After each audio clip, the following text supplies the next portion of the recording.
Para poder estar en esta mesa tan maravillosa, sobre todo por la admiración personal a estas dos grandes mujeres. Irma se acaba de levantar, pero bueno, estas tres grandes mujeres. Me hacía una ilusión especial poder presentar a Lina Gálvez, porque bueno, hemos tenido que reducir su extenso currículum, porque lo importante va a ser escucharlas a ellas dos. Pero yo cuando la descubrí, la primera vez que la descubrí en persona, en vivo y en directo, fue en una asamblea general de la Pina y dije, madre mía, esta mujer qué valor tiene. Esta mujer va a ser un hito, ¿no? Porque está planteando un discurso nuevo que nos va, a mí como sindicalista, me va a posibilitar hacer propuestas para salir de esta encrucijada en la que vivimos, bueno, pues todo lo que ha dicho la profesora Guado. Así es que gracias, Lina, por estar aquí en nuestra tierra, que es la tuya, y por darnos el placer de poderte presentar. Voy a hacer su presentación. Lina Gálvez es catedrática de Historia e Instituciones Económicas del Departamento de Economía, Métodos Cuantitativos e Historia Económica de la Universidad Pablo Olavide, en donde también dirige el Observatorio de Género de Economía, Políticas y Desarrollo. Se ha formado en las universidades de Sevilla, Lyon, London School Economics y en el Instituto Universitario Europeo de Florencia. Ha sido también profesora visitante del Centro de los Usos del Tiempo de la Universidad de Oxford. En la Universidad Pablo de Olavide dirige los másters universitarios en Género e Igualdad y en Derechos Humanos, Interculturalidad y Desarrollo, y también es responsable de la línea de investigación en Género e Igualdad del Doctorado de Ciencias Sociales y del Grupo de Investigación ECOFEM, Economía Ecológica, Feminista y de Desarrollo. Ha sido vicerrectora de posgrado de la Universidad de Pablo de Olavide.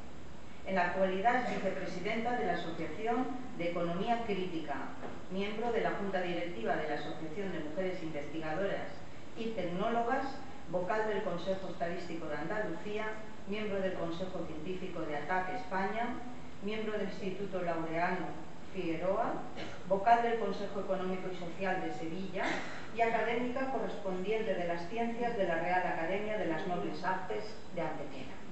Colabora con distintos tipos de organizaciones e instituciones nacionales e internacionales, incluyendo varias de Naciones Unidas como Unidad Estadística, el PNUD y el UNICRI. Esto de los acrónimos. Su investigación actual se centra en el análisis de los cambios que se están operando en los mercados de trabajo y el reparto de tiempos y trabajos por razones de género, incluyendo el trabajo no pagado y en el bienestar, especialmente el de la infancia, y muy especialmente en el análisis de las crisis económicas y en los efectos de género de las políticas de austeridad. Ha recibido los premios Ramón Carande, el de Meridiana de la Junta de Andalucía en el 2011 y el Emilio Castelar en el 2014. Además de desarrollar su labor académica, trata de ayudar y concienciar a la ciudadanía de la necesidad de empoderarse para conseguir un mundo más justo e igualitario. Es madre de una hija a la que espera dejar un mundo mejor, libre de discriminaciones e injusticias. Bueno, pues Lina, de nuevo gracias y cuando quieras. Bona vesprada y muchas gracias por la invitación a la Universidad de Valencia. Y aquí podría seguir, pero voy a hacer un poco el ridículo. No voy a entrar al caloret como la última vez que vine aquí, que fue justo el día después del caloret. Pero nada, encantada de estar aquí en esta universidad una vez más. Muchísimas gracias a EMPAR por esta invitación, ¿no? Y a la universidad en general. Voy a empezar directamente con la presentación porque al final tenemos poco tiempo. Ya Paula ha dicho en la comida que por favor que alguien me calle porque me conoce bien y sabe que yo me emociono. Dentro de nada me quita ya la chaqueta, me saldrán los colores de Heidi porque me emociono, soy muy vehemente hablando de las cosas que me gustan y esto sin duda me gusta. Antes de pasar a, digamos, a hacer una un análisis sobre lo que son los cuidados, los trabajos de cuidado, la economía del cuidado y cómo deberíamos, ¿no?, organizarlo socialmente para que haya realmente una transformación social y no recaiga exclusivamente en los hombros de las mujeres y por tanto esté en el sustrato de la desigualdad que llamamos de género y que sufrimos. Sí que me gustaría decir un par de cosas relativas al libro, que ya que acaba de salir, aparte de, como dice, no solamente que tiene un buen formato, sino que es ecoedición y lo ha hecho una cooperativa, además andaluza, y se ha impreso en Andalucía, no se ha mandado a imprimir a China ni nada, o sea, generando también empleo en la tierra, que yo creo que es importante y bueno, que hay que hacerlo y hay que... porque, bueno, no solamente hay que tener un discurso, sino intentar llevarlo, yo creo que lo más posible a la realidad, porque solamente de esa manera, ¿no?, pues podremos avanzar en la transformación social que también buscamos, ¿no? Bueno, el libro lo tenéis ahí, es fruto de un proyecto de investigación, ¿no? Yo voy a, bueno, resumir un poco en mi presentación dos de los tres capítulos que yo firmo, que son los dos primeros, y luego Paula pues hablará también del que firma con Astrid Ajenjo, ¿no? Decidimos, bueno, pues que después de sacar todos estos papers sesudos en estos JCR que prácticamente no lee nadie, pero que son los que nos habilitan para poder promocionar y para quitarnos horas de clase y todo ese tipo de cosas, pues que queríamos sacar también otro producto precisamente que pudiera llegar a más gente, porque creíamos, bueno, que lo que habíamos investigado pues podía tener también ese potencial, ¿no? De que tú luego llegues a los sindicatos, ¿no? Porque hay mucho que tienen que hacer todavía, obviamente los sindicatos, como tú bien sabes, bueno, que tenemos que hacer todos, ¿no? Entonces, bueno, por decir un poquito cuatro cosas del libro, primero, bueno, pues se realiza esta reflexión teórica sobre qué son los cuidados, los trabajos de cuidado, la economía del cuidado, porque muchas veces se utilizan los mismos términos para cosas distintas y cuando empiezas a leer muchísima literatura dices, esto no está, hay confusión, ¿no? Una gente lo llama lo mismo de distintas maneras y lo contrario, ¿no? O sea, utilizamos lo mismo para llamar a cosas distintas, ¿no? Y bueno, pues se hace una reflexión teórica al respecto, que es un poco la que voy a hacer yo hoy también. Digamos, se analiza y se hace una apuesta por una organización social del cuidado, como decía, que no recayera exclusivamente en los hombros de las mujeres, ¿no? Y bueno, y que asegure de alguna manera la dignidad y la agencia de las personas. Luego también se analizan en profundidad algunos aspectos que tienen que ver precisamente con el cuidado, el tema de la dependencia, el cuidado a niños y ancianos, pero también, como va, yo creo que es uno de los capítulos más interesantes, a los independientes. Y lo digo los porque es los, ¿no? Porque los hombres no han estado socializados ni para cuidarse a ellos mismos, ¿no?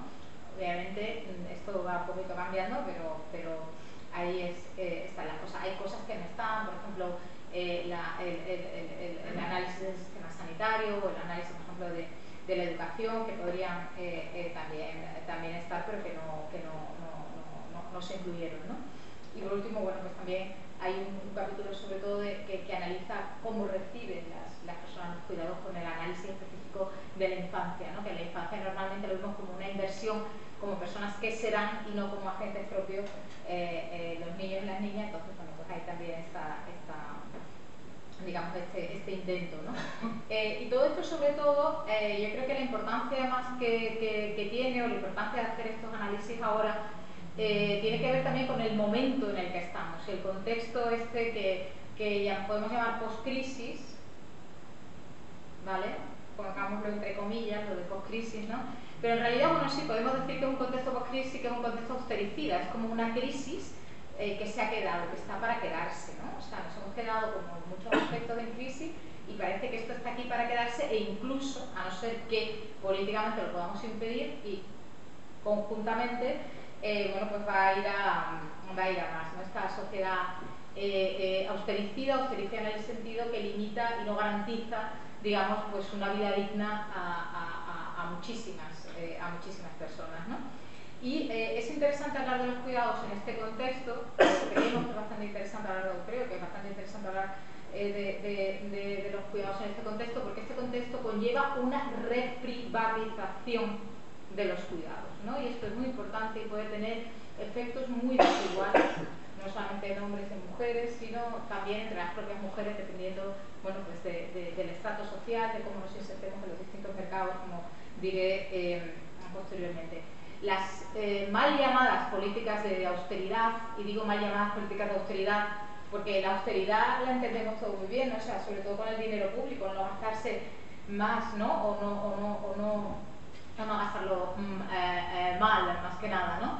Pero en realidad no hay austeridad, porque no, por ejemplo, en el gasto financiero, que cada vez ocupa un porcentaje mayor del PIB, en el pago de los intereses y de la deuda, ahí no hay austeridad ninguna. Ni en el gasto militar, que dicen que se recorta pero se mete en otras partidas. O sea, la austeridad es una manera, llamarlo austeridad, es una manera de, a las políticas deflacionistas de moderación salarial, de privatización, etcétera, etcétera, ponerle digamos, el nombre de austeridad para traspasarnos la culpa a la ciudadanía y que así creamos que hemos vivido por encima de nuestras posibilidades y sea más fácil imponer una serie de políticas que van en contra de nuestro bienestar y por tanto aceptarlas, ¿no? Por eso las mal llamadas políticas de austeridad digamos, conllevan 4 aspectos que yo creo que tienen mucho que ver con los cuidados y con la desigualdad que puede ir unida o vinculada a ello. Primero, estas políticas, estas mal llamadas políticas de austeridad, pues suponen como posiblemente sepamos muchos de los que estamos en esta sala, pues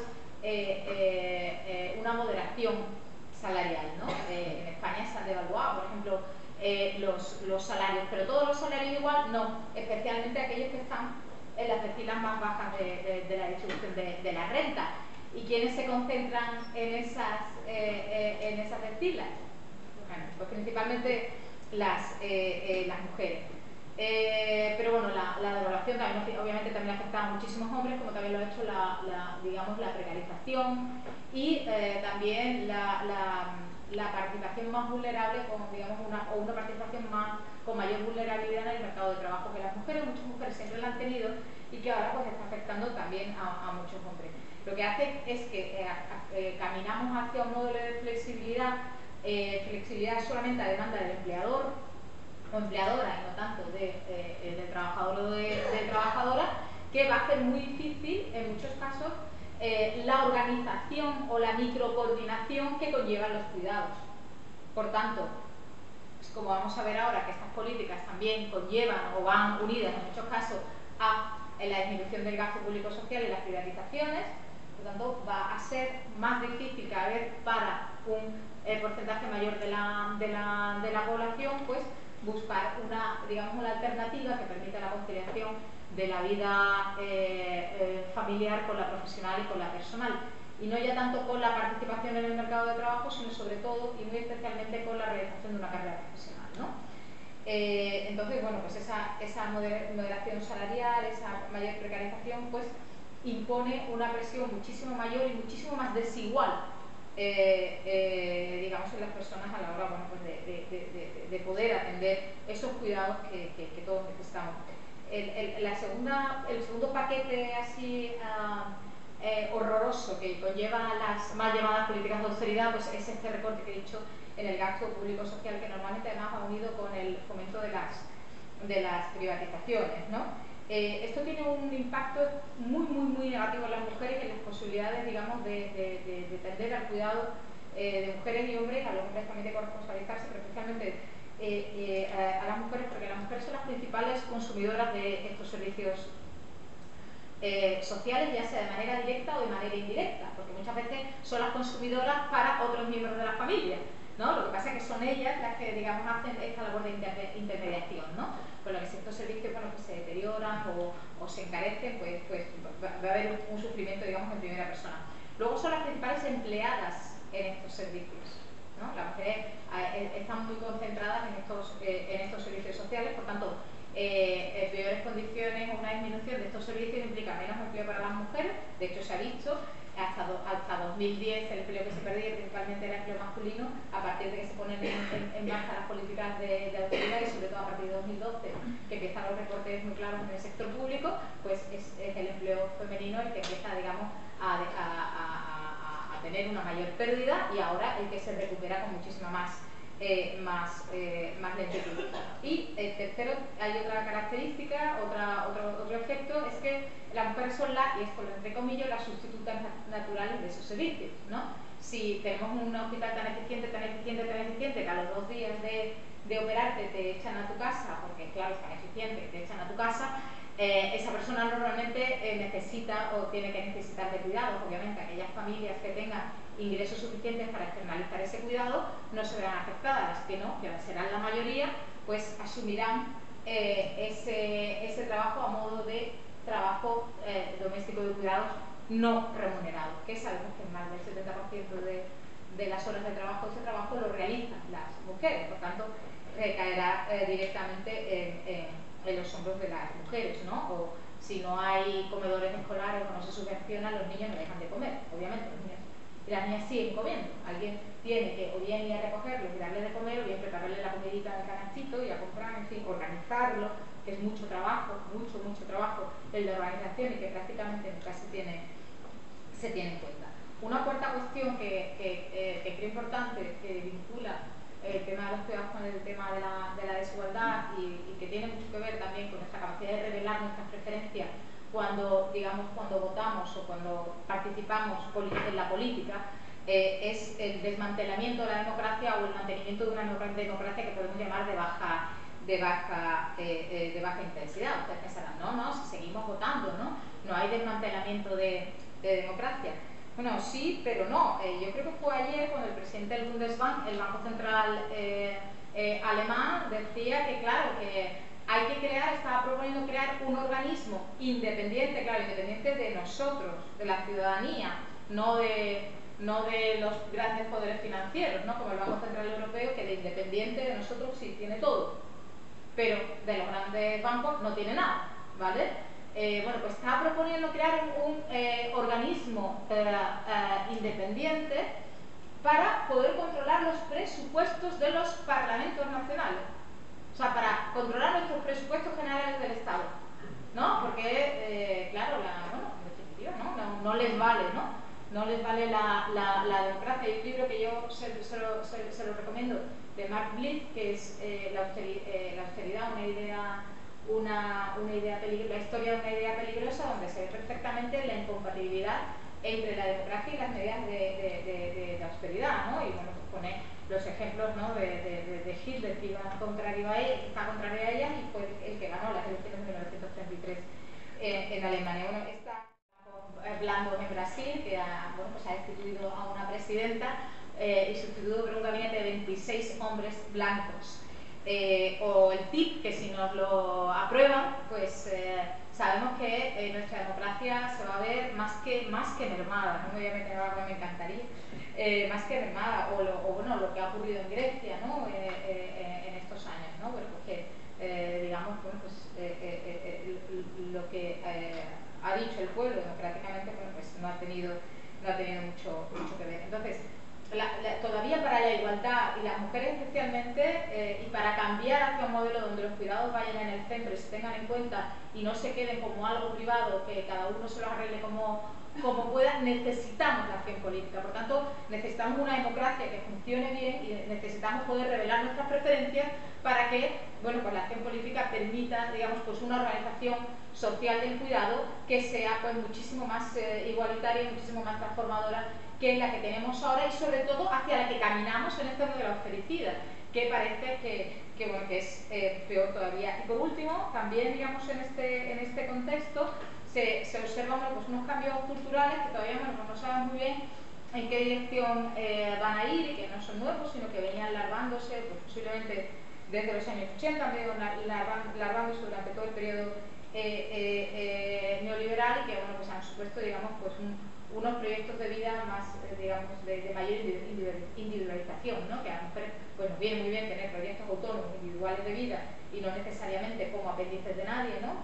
Siendo como fines en nosotras mismas, pero que por otra parte, bueno, pues hay un desprecio hacia lo político, hacia lo común, hacia la polis, hacia lo colectivo, y que desde luego, bueno, pues digamos, ya lo decía Margaret Thatcher, ¿no? Lo importante no es cambiar la economía, sino cambiar el alma, ¿no? Y nos han cambiado el alma, ¿no? Y entonces con esta alma neoliberal que en muchos casos tenemos, pues es difícil que podamos transitar hacia un modelo donde los cuidados y la igualdad estén en el centro y no como una guita que que está muy bien y que viste mucho en épocas de bonanza, pero que luego en épocas de vacas flacas pues es la primera vez que se tira al volcán, como bien hemos visto aquí en el caso España.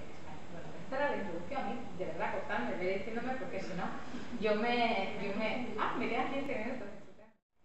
¿Por qué el tema de los cuidados, las ciencias sociales pues ha tardado un poquito en llegar, ¿no? Como hemos visto, bueno, pues tiene que ver sobre todo cuando se cuestiona tanto teórica como políticamente que los cuidados son una misión natural de las mujeres.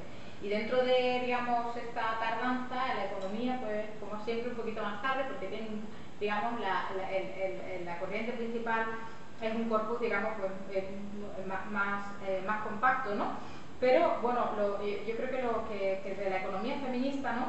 Pues se ha podido reconocer el cuidado como una dimensión de la vida humana que también es económica. Y hay que insistir en que también es económica en la medida que comporta uso de recursos escasos, materiales e inmateriales, de energía, de tiempo, con costes directos e indirectos evidentes, y la realización de un auténtico trabajo que satisface las necesidades humanas básicas. Cierto que a pesar de ello, los seres humanos pues siempre hemos necesitado cuidado, especialmente en los extremos de nuestro ciclo vital, pero también, bueno, pues en el día a día, al ser seres sociales interdependientes. Esto lo desarrollará más Paula, así que no me voy a meter mucho en esto, ¿no?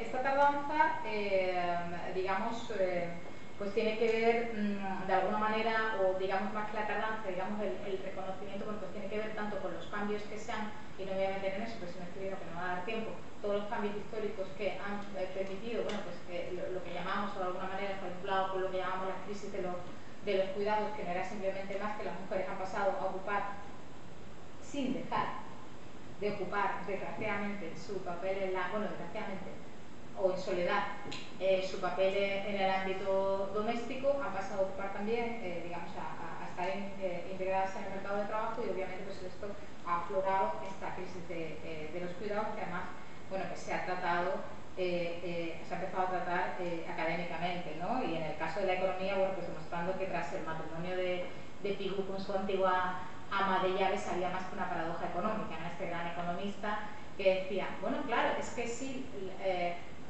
una ama de llaves se casa con su jefe, bueno, pues disminuye el PIB, ¿no? Dice, uy, qué paradoja, ¿no? Disminuye el PIB, claro, porque va a seguir haciendo el mismo trabajo, que es organizarle la casa y limpiarle, pero sin que pase horas, sin tenerla contratada, sin que pase horas en el mercado, entonces disminuye el PIB, ¿no? Y bueno, pues hay algo más, ¿no? Sencillamente que una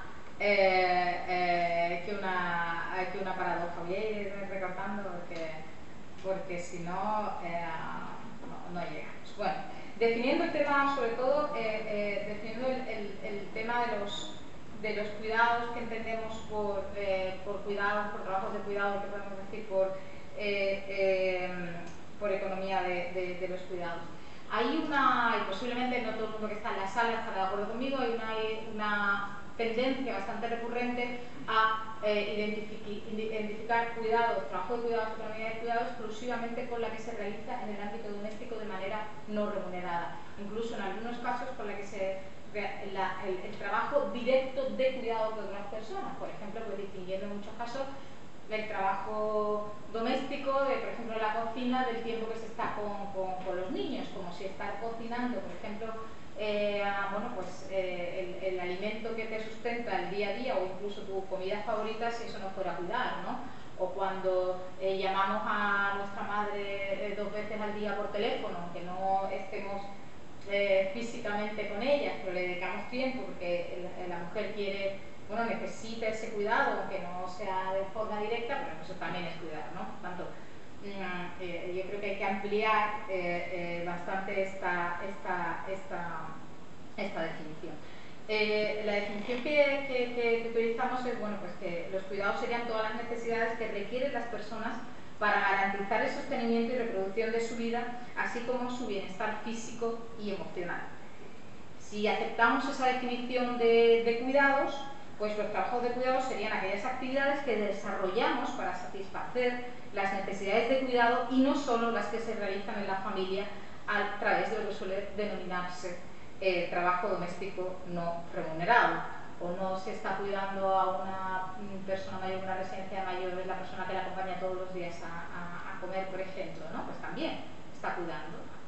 Digamos, la relación es distinta, pero también hay un cuidado. De hecho, los trabajos de cuidado pueden estar remunerados o no.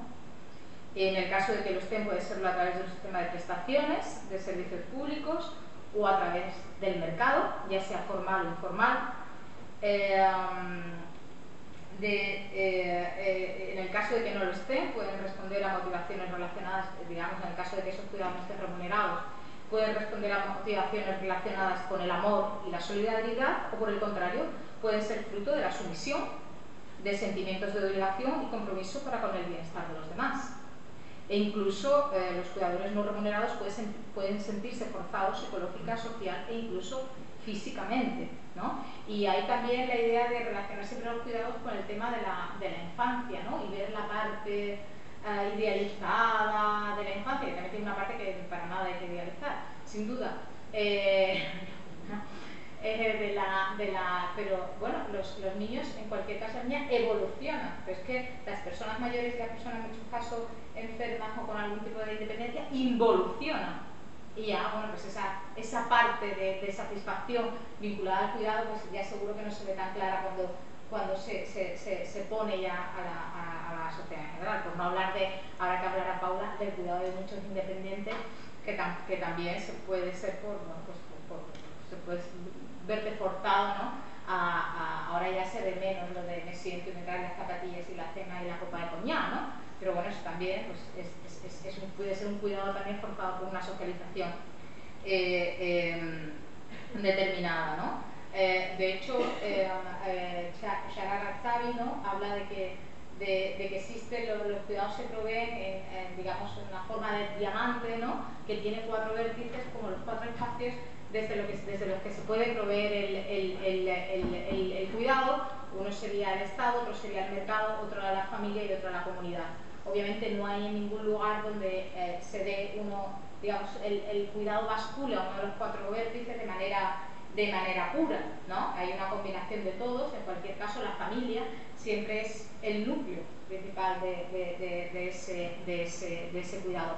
Pero en aquellos estados, por ejemplo, en el que ese cuidado bascula especialmente para la familia, como los países mediterráneos, por ejemplo, pues es donde encontramos las mayores desigualdades de género.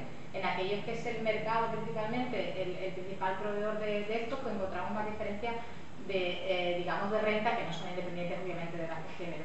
Y en aquellos países, como por ejemplo los modelos nórdicos, donde el Estado es, digamos, un proveedor más preeminente que en otros modelos, pues son los países más igualitarios, tanto desde el punto de vista de género como desde el punto de vista de rentas, ¿no? Esta idea del diamante es bastante interesante porque no solamente nos habla de que dependiendo de hacia dónde basculemos, pues tendremos un modelo de organización social del cuidado y por tanto mayores o menores niveles de desigualdad o de distintos tipos de desigualdades, sino que también nos informa de la posibilidad de que estas actividades se muevan entre los distintos vértices, ¿no? Lo del matrimonio de la María de Pigú, ¿no? Pasa del mercado a la familia, o por ejemplo es lo que vemos que pasa en la crisis. En épocas de bonanza externalizamos la adquisición de muchos más bienes y servicios desde la familia, de lo que hacemos luego en época de crisis, que al revés, que asumimos más. Entonces quiere decir, sí, el PIB baja, pero esas actividades se siguen haciendo. Y se siguen haciendo sin que se sigan contabilizando y además repartidas de manera muy desigual, ¿no? Por tanto, bueno, el trabajo de cuidado no remunerado, bueno, pues comprende todas aquellas actividades que, como he dicho antes, desarrollamos para sostener a otros, ¿no? Ahí hay, bueno, toda una discusión que no voy a entrar ahora en la literatura sobre si llamarlo cuidado y no llamarlo trabajo, porque como no está sujeto a la lógica de mercado, pues no se puede llamar trabajo, ¿no? Si ya me están sacando la tarjeta, por ahora la amarilla, por ahora solo la tarjeta amarilla. digamos que ya que estaba diciendo, así que hay toda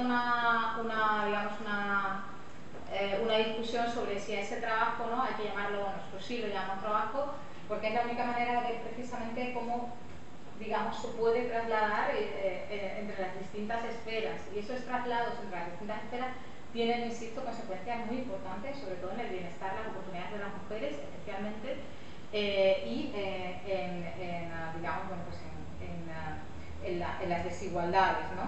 Si eso es, digamos, los cuidados, los trabajos de cuidados, ¿a qué llamaríamos la economía del cuidado? Pues economía del cuidado, digamos, lo podemos situar en dos niveles distintos, ¿no? Por una parte, la economía del cuidado se encargaría de explicar la manera en que las sociedades resuelven la reproducción cotidiana de las personas y el rol que esto juega en el funcionamiento económico y en los determinantes de la desigualdad, pero por otra parte, por economía del cuidado también nos referimos a una apuesta de economía diferente, ¿no? Donde digamos, el objetivo principal de la economía no sea, como es ahora, la mejor asignación, sino la mejor provisión. Por tanto, donde el bienestar y las personas y la provisión de ese bienestar a las personas pues se sitúe sin duda en el centro. Para llegar, digamos, a estos conceptos, bueno, decía antes en par, ¿no?, que debemos sin duda a la herencia de muchísimas economistas feministas, ¿no? Caminamos en hombros de gigantas, ¿no?, siempre en el análisis científico. Bueno, pues ha habido, digamos, una aportación que es fundamental en este ámbito desde la economía feminista, que es, bueno, pues trascender de lo puramente mercantil para poder realmente integrar todo el tema de los cuidados en el análisis económico, ¿no? En este sentido, bueno, pues por ejemplo, las personas que dicen que no se debe denominar trabajo, pues siempre están con que, bueno, que como no se le puede dar precio de mercado, además que es distinto, tiene una lógica distinta, pero es que esas lógicas aparecen en todos los ámbitos, y no solamente en el ámbito doméstico, ¿no? Sin duda el trabajo de cuidados es un trabajo básico para el desarrollo digamos, de las sociedades y el bienestar de las personas, pero eso no nos puede impedir ver que ese trabajo de cuidados está tremendamente desigualmente repartido entre hombres y mujeres, y que ese desigual reparto está en la base en gran medida de la discriminación que sufren las mujeres en la mayor parte de los ámbitos de la vida, incluida en el ámbito familiar, porque a la hora de tomar decisiones pues tienen mucho menos posibilidades de negociar tiempos y trabajos, ¿no? Y es que en realidad lo que yo creo que debemos de trascender son estas falsas dicotomías. Creo que en parte se ha leído el libro cuando ha dicho lo de falsas dicotomías, y se ha leído, además lo tiene todo señaladito, y entre estas digamos, entre estas falsas dicotomías hay tres principalmente que debemos trascender. La que pone como opuestos hogar y mercado, la que pone como opuestos altruismo y egoísmo, y la que pone como opuestos trabajo y ocio, ¿vale? Y ahora voy a pasar muy brevemente a decirlas porque veo que me estoy quedando sin tiempo. La primera, la dicotomía entre hogar y mercado no tiene absolutamente nada de natural, es fruto de un proceso histórico construido por actores y actrices sociales a través de prácticas repetidas a lo largo del tiempo, y que necesitó de al menos tres cambios de calado con fuertes implicaciones para la desigualdad de género al transferir a las mujeres casi en exclusiva la carga del cuidado. Esto se dio, bueno, pues cuando pasamos precisamente del antiguo régimen a la sociedad liberal, a los modelos liberales, a la sociedad de mercado capitalista, que es en la que vivimos ahora mismo. El primer, digamos, cambio de calado fue la desvalorización del trabajo de las mujeres, ¿no? Que dejó de considerarse trabajo. Antes, bueno, pues el hogar y la familia eran como, en el ámbito sobre todo rural, era como un todo, estaban divididas sí las distintas tareas, pero no había, todo era trabajo, toda la familia trabajaba. y de repente, bueno, pues que quedan más en el ámbito doméstico, eso ya deja de considerarse trabajo, se desarrolla la economía como ciencia, ya no se considera trabajo y por tanto se desvaloriza completamente el trabajo de la ciudadanía por parte de las mujeres y el subsiguiente acceso a una ciudadanía tardía e inacabada. ¿Vale? Fuimos accediendo a bocaditos poco a poco, pero digamos pues bastante tarde.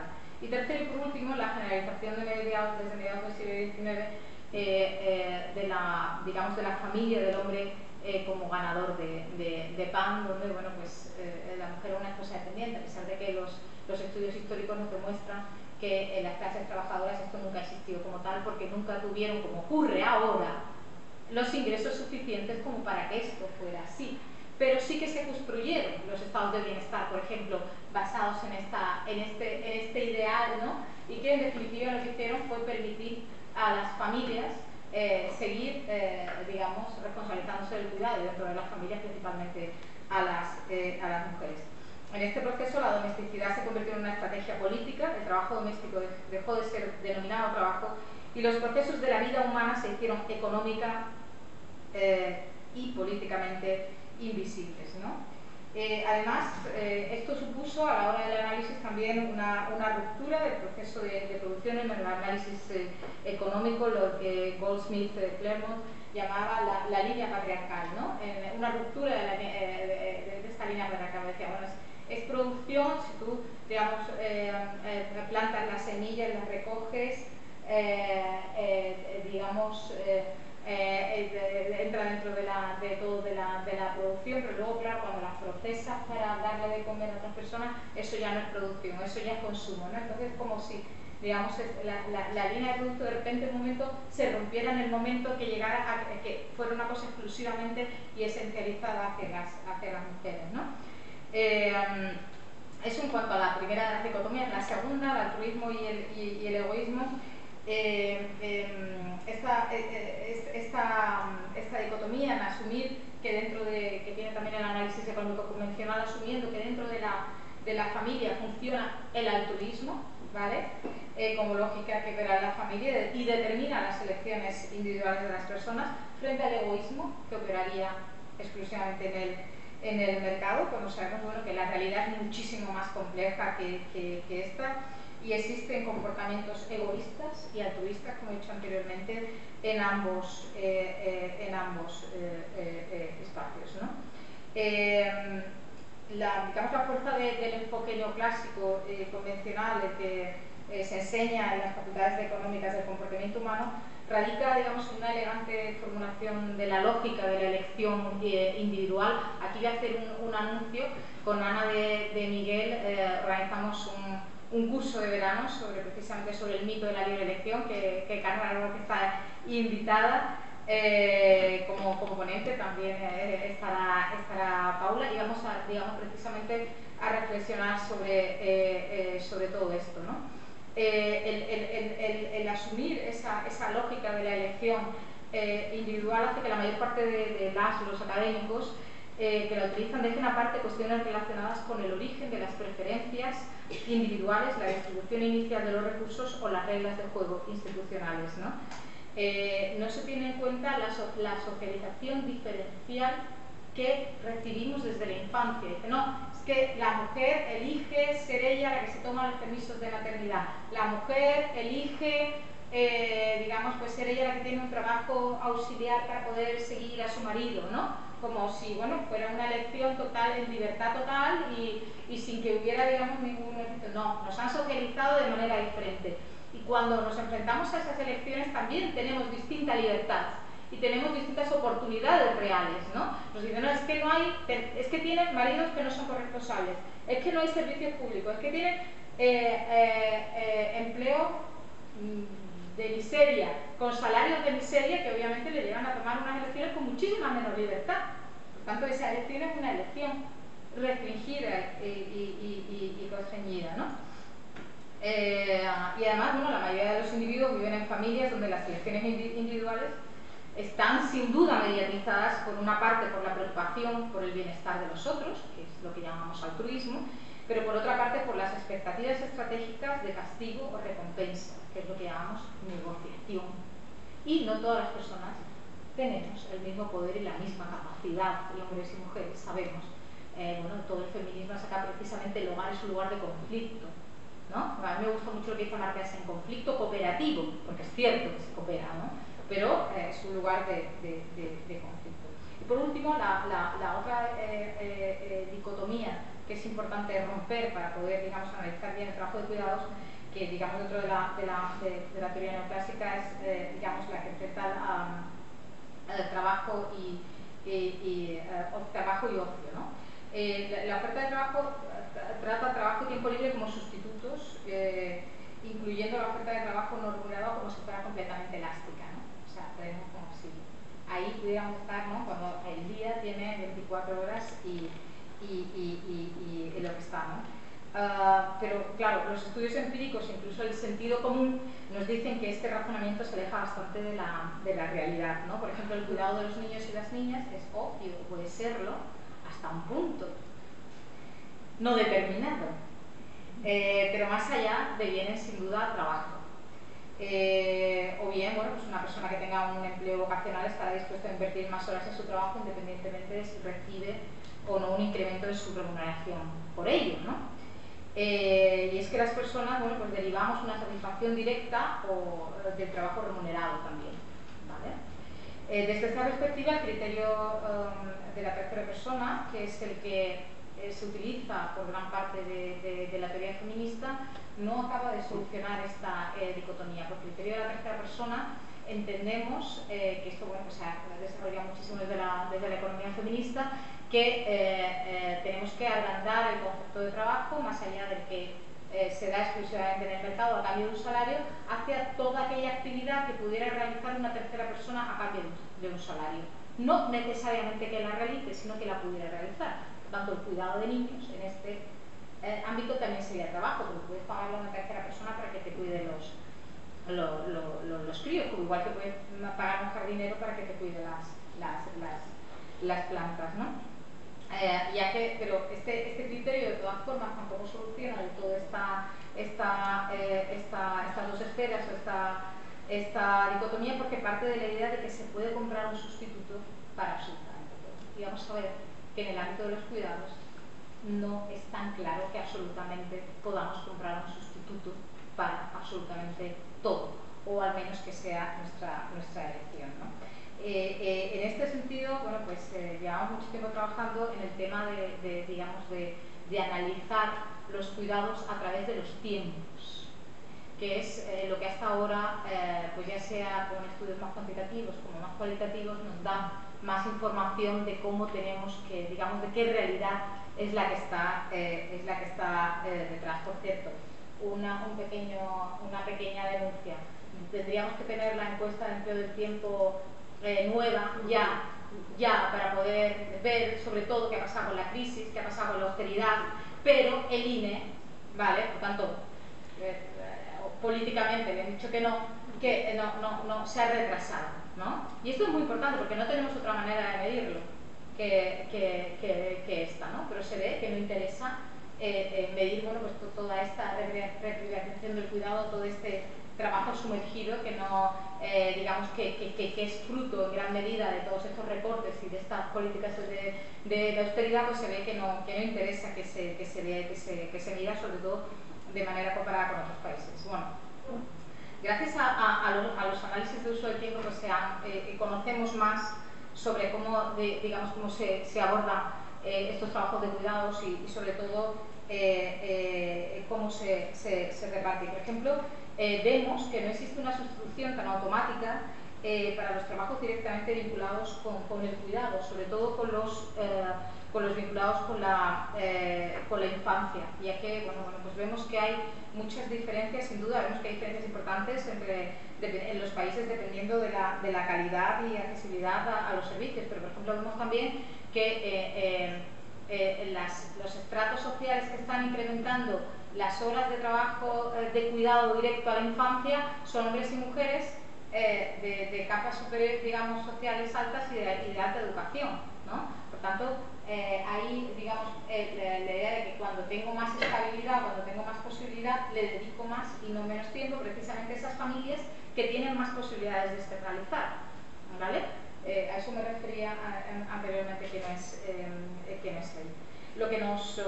lo que nos demuestran también estas encuestas, que tienen muchísimos, digamos, inconvenientes, aunque son muy, digamos, muy poderosas, es que hay gran parte del cuidado que se nos escapan, sobre todo, obviamente, si decimos que el cuidado es solamente el tiempo directo, por ejemplo, con las criaturas, pues se nos escapa todo lo que es la organización del hogar, todo lo que es la limpieza del hogar, que también es bienestar, la comida, y así, por ejemplo, las desigualdades nos salen menores, porque los hombres pasan más tiempo directo, sobre todo tiempo de calidad, que se llama, con las criaturas, y las mujeres hacen más trabajo monótono, cotidiano, del que tiene que repetirse, del que nunca se acaba, del que vuelve siempre a empezar, por lo que es muchísimo más, más agotador. De hecho, bueno, pues hay que distinguir entre trabajo doméstico y de cuidado rutinario y no rutinario, ¿no? El rutinario es el que nunca se termina, que es el más feminizado, o digamos el cuidado cara a cara y el cuidado, digamos, físico, ¿no? Que es en este cuidado físico, ¿no? Pues eso, en vez de jugar con el niño, le está cambiando los pañales, le está bañando, etcétera, etcétera, pues es el que tiene menos flexibilidad y en el que digamos, se concentran también las mujeres, ¿no? Y claro, bueno, esto cero. Bueno, pues podía hablar de muchas cosas, del Joint Family, del concepto de soberanía del tiempo, del ocio interrumpido, del multitasking, de la microcoordinación, de que el tiempo de ocio de los hombres es más ocioso en tanto en cuanto lo hacen más sin criaturas a su lado, mientras que nuestro tiempo de ocio está vinculado con las criaturas y todo eso, y sobre todo no me da tiempo a hablar de la organización del cuidado, de cómo debemos, digamos, abordar políticamente todos estos problemas para que no recaigan como hasta ahora de manera prioritaria, pero bueno, luego podemos hablar de que sea la parte propositiva, ¿no? ¿Qué pensáis?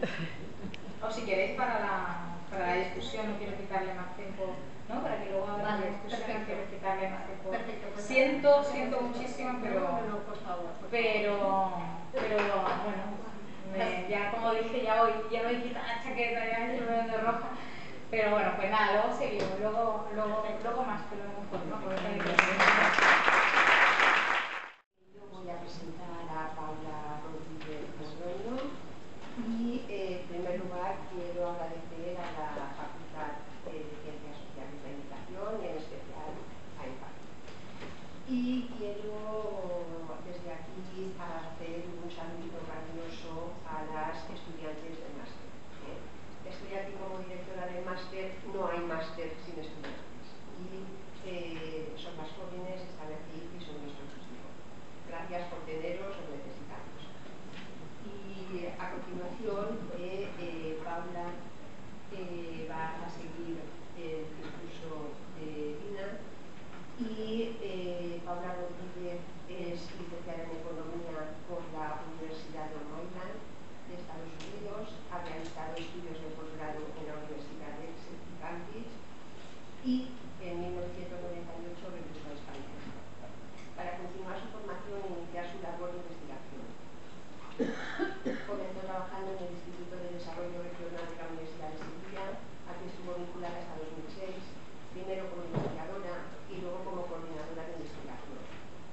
Realizó su tesis doctoral titulada El capital social como factor de innovación y desarrollo empresarial en Andalucía, en el Departamento de Análisis Económico y Economía Política. Su tesis aborda desde un enfoque institucionalista el papel de las redes, los valores cooperativos compartidos por la sociedad y la calidad del marco institucional en el proceso de desarrollo. Por este trabajo se le otorgó en 2012 el 10º premio de investigación del Consejo Económico y Social de Andalucía. En 2004 inició su actividad académica en la Universidad Pablo Olavide de Sevilla, forma parte de la Comisión Académica del Máster en Género e Igualdad de la misma universidad, ha impartido también docencia en el Máster en Derechos Humanos, Interculturalidad y Desarrollo y en el Máster Universitario de Desarrollo Económico y Sostenibilidad de la Pablo Olavide y de la Universidad Internacional de Andalucía y es profesora del programa de doctorado en Ciencias Sociales. Ha realizado estancias de investigación e impartido docencia en posgrados de otras universidades y centros, tanto nacionales como extranjeros. Universidad Autónoma de Nuevo León y Autónoma de México, Instituto Universitario de Lisboa, Università di Modena per Reggio Emilia, University of Manchester, Universidades de Sevilla, Internacional de Andalucía o Murcia. Entre 2006 y 2010 fue directora de proyectos en la Fundación Andalucía Emprende, el organismo público autónomo responsable del impulso y desarrollo empresarial. En esta etapa lideró más de 15 proyectos de convocatorias europeas, introdujo el enfoque de género en todos los programas de emprendimiento en Andalucía y creó, junto con el Instituto Andaluz de la Mujer, los programas SERVAE, Servicio de Asesoramiento para Empresarias y Emprendedoras, y la Red de Cooperación de Emprendedoras. Actualmente es profesora del Departamento de Economía, Métodos Cuantitativos e Historia Económica de la Universidad Pablo de Olavide de Sevilla. Muchas gracias por invitarme a participar en este seminario. Agradecería comenzar cuando me falten 10 minutos, así, en el tiempo que tengo, uno de los capítulos de este libro, ¿no? En este libro, aparte de un panorama general y más teórico sobre la economía de los cuidados, pues hay distintos capítulos dedicados a distintos colectivos, ¿no? Y hay uno a menores, otro a dependientes y tal. Y es cierto que la mayoría de los análisis sobre cuidados se centran mucho en la infancia, en los mayores, en los dependientes, como si fueran los únicos beneficiarios de los cuidados. Sin embargo, nuestro capítulo lo que hace precisamente es analizar el volumen y la magnitud que tiene el trabajo de cuidados a esas personas que se supone que son autónomas, autosuficientes, que son sanas, que están saludables y que se pueden cuidar a sí mismos. Pero sin embargo vamos a ver esta tarde que supone una gran cantidad de trabajo, ¿no? el cuidar a esas personas. Y por tanto, lo que hace precisamente es evidenciar una de las críticas que ha hecho siempre la economía feminista, la economía convencional, y es que la independencia no existe. Todas las personas somos dependientes, ¿vale? Entonces cuestiona ese modelo de homo economicus, de hombre como agente individual, un agente económico, racional y egoísta que interactúa en el mercado para maximizar su propio beneficio, ¿no? Maximizar su utilidad. Entonces, bueno, partimos de esos postulados de la economía feminista, ¿no? La economía no es solo el mercado, sino que es un sistema social que va a englobar tanto la producción mercantil como todo el sistema de reproducción humana. Entonces, para nosotros el trabajo de cuidados no remunerado engloba los cuidados directos, lo que normalmente llamamos cuidados a personas, pero también todo ese tiempo destinado a producir bienes y servicios que va destinado también a cuidar a esas personas. Y son actividades que van a incluir tanto son actividades de un apoyo tanto físico como emocional. Muchas veces nos olvidamos que las personas necesitamos siempre, continuamente, un apoyo emocional. Por tanto, ese es nuestro punto de partida, ¿no? Todas las personas necesitamos cuidados. Así que todas las personas somos dependientes. No existe tampoco la dicotomía independiente-dependiente. ¿Vale? Entonces, la dependencia es la representación de la vulnerabilidad del ser humano. Es una condición también intrínseca, es algo inherente a la condición humana. Lo que sí va a cambiar a lo largo de nuestra vida es el tipo de cuidados que necesitamos. No siempre vamos a necesitarlo con la misma intensidad, normalmente necesitamos más en la infancia y cuando estamos enfermos o cuando somos mayores, no siempre vamos a necesitar el mismo tipo de cuidado. Es decir, vamos atravesando distintas etapas de más o menos precariedad, tanto física como emocional, a lo largo de nuestra vida. Y por tanto vamos a necesitar un tipo diferente de cuidados, pero siempre lo necesitamos. Y por tanto nos oponemos a ese imaginario colectivo que hablaba Linda y que también hablaba para el principio, ese imaginario que tenemos en la sociedad de que las personas son sujetos independientes, autosuficientes, libres de toda carga y plenamente disponibles para las necesidades del mercado, ¿no? Como dicen muchas veces algunos empresarios, ¿no? Que los españoles los trabajadores tenemos que trabajar más horas, como si eso nos dedicáramos solo a eso. No tenemos que hacer nada más que trabajar para el mercado, porque se omite completamente de ese análisis económico, de ese imaginario colectivo, todo el trabajo de cuidados que tenemos que hacer para nosotros y para el resto de las personas, ¿vale? Entonces, ese sujeto independiente lo que hace es invisibilizar todos los trabajos que nosotros recibimos y que damos para satisfacer las necesidades de las personas. Y también, por supuesto, lo que hace es invisibilizar a las personas que proporcionan esos cuidados, que son mayoritariamente mujeres. Por tanto, eso va a... y que se hace, como también decían antes mis compañeros, sobre ejes de explotación y desigualdad. Entonces lo que hacemos es una desvalorización social y también una invisibilización analítica de todo el trabajo de cuidados fundamentada sobre unas profundas desigualdades de género. Porque no solo predomina en nuestras sociedades una ideología familista, no son solo las familias los principales soportes y proveedores del trabajo de cuidados, sino que dentro de las familias, o cuando hablamos de las familias, principalmente nos estamos refiriendo a las mujeres. Son las mujeres las que tienen que aportar ese trabajo de cuidados, ¿no? Y recae, que ya decía Nancy Folbre, sobre las mujeres en un sentido tanto material como simbólico, de manera que digamos que se naturaliza y se convierte no en un trabajo, sino en una capacidad innata que parece ser tenemos las mujeres para trabajar, para proveer cuidados al resto de las personas. Entonces los hombres vemos que, aunque se van progresivamente incorporando a esos trabajos de cuidado y van proveyendo cada vez más cuidados también, lo cierto es que todavía estamos en una sociedad en la que los hombres, para ellos su objetivo vital es insertarse en el mercado laboral. Eso también viene muy claro en un libro que ha sacado recientemente Carlos Prieto y su equipo sobre cuidados, ¿cómo es? Tiempo libre, trabajo remunerado. Y entonces, y el mercado laboral también todavía, incluso cada vez más, nos exige plena disponibilidad. Por lo tanto, los hombres se resisten a dar trabajo de cuidados. Ellos lo que quieren dar es trabajo aportar su trabajo en el mercado. ¿Vale? Entonces, todo esto se va construyendo sobre esas identidades sociales de hombres y mujeres.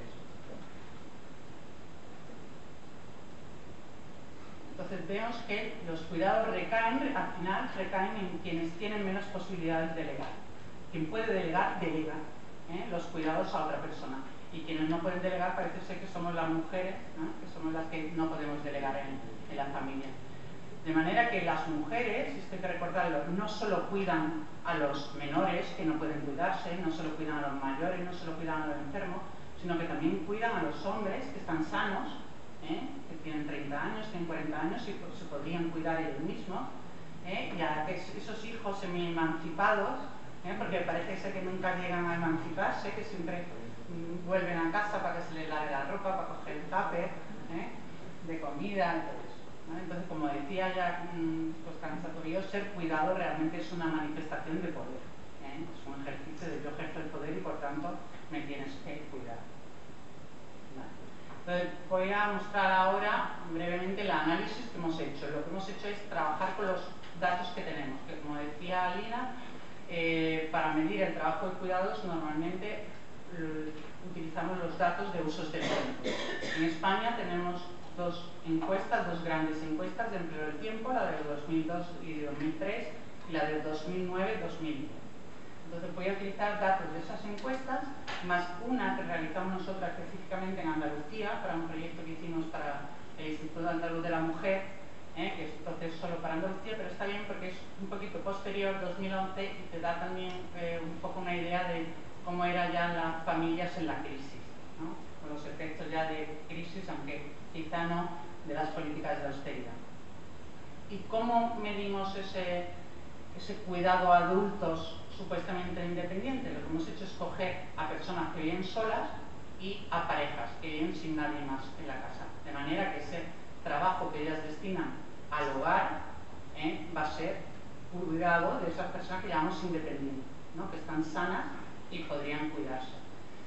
Bueno, no podemos incluir los cuidados emocionales, que se supone que deberíamos incluirlos, por tanto vamos a subestimar el trabajo de cuidados, ¿vale? Pero por los datos de usos del tiempo no podemos incluir bien esos trabajos. Entonces solo vamos a tener a contarnos las tareas básicas del hogar, ¿vale? Y excluyo también todo cuidado a niños o menores o mayores que no estén en el hogar, porque hemos dicho que vamos a trabajar solo con o personas solas o personas que viven en pareja, ¿vale? Y entonces el tiempo que vais a ver pues es el tiempo de eso. Se supone que destinado a cuidar a su pareja y a ellos mismos. Entonces vamos a ver las grandes desigualdades de género que existen todavía en España. Aquí tenéis, ¿vale?, por tipos de hogar, el tiempo que dedican varones y mujeres. Normalmente en los datos de usos del tiempo usamos dos variables. Uno es el porcentaje de participación, el porcentaje de personas que dedica tiempo a esa actividad, y otro es lo que llamamos la duración media diaria, el tiempo medio que dedican esas personas que dicen hacer esa actividad, ¿vale? No contamos las que no lo hacen. Entonces veis aquí, por ejemplo, cómo cuando una mujer vive sola, le dedica 3 horas y 38 minutos al trabajo doméstico, ¿vale? A cocinar, a limpiar la casa, a hacer las gestiones, a hacer las compras, ¿no? Ese trabajo que está invisibilizado, que no tenemos en cuenta, ¿vale? Los hombres le dedican menos tiempo, y menor participación cuando viven solos. ¿Qué pasa cuando pasan a vivir en pareja? Las mujeres aumentan en 59 minutos su tiempo dedicado a las mismas tareas y los hombres solo en 11 minutos. Es decir, hay un desplazamiento de ese tiempo de trabajo que deberían hacer los hombres a las mujeres cuando viven en pareja. Entonces el cuento de la Cenicienta al revés. La Cenicienta pasa a limpiar más cuando pasa a vivir con el príncipe. ¿Vale? Y de hecho veis que cuando las parejas tienen hijos, las mujeres no incrementan tanto el tiempo destinado a trabajo de cuidados, lo aumentan en 8 minutos más. O sea, el verdadero volumen, el verdadero incremento se da cuando pasan a vivir en pareja, no cuando pasan a tener hijos.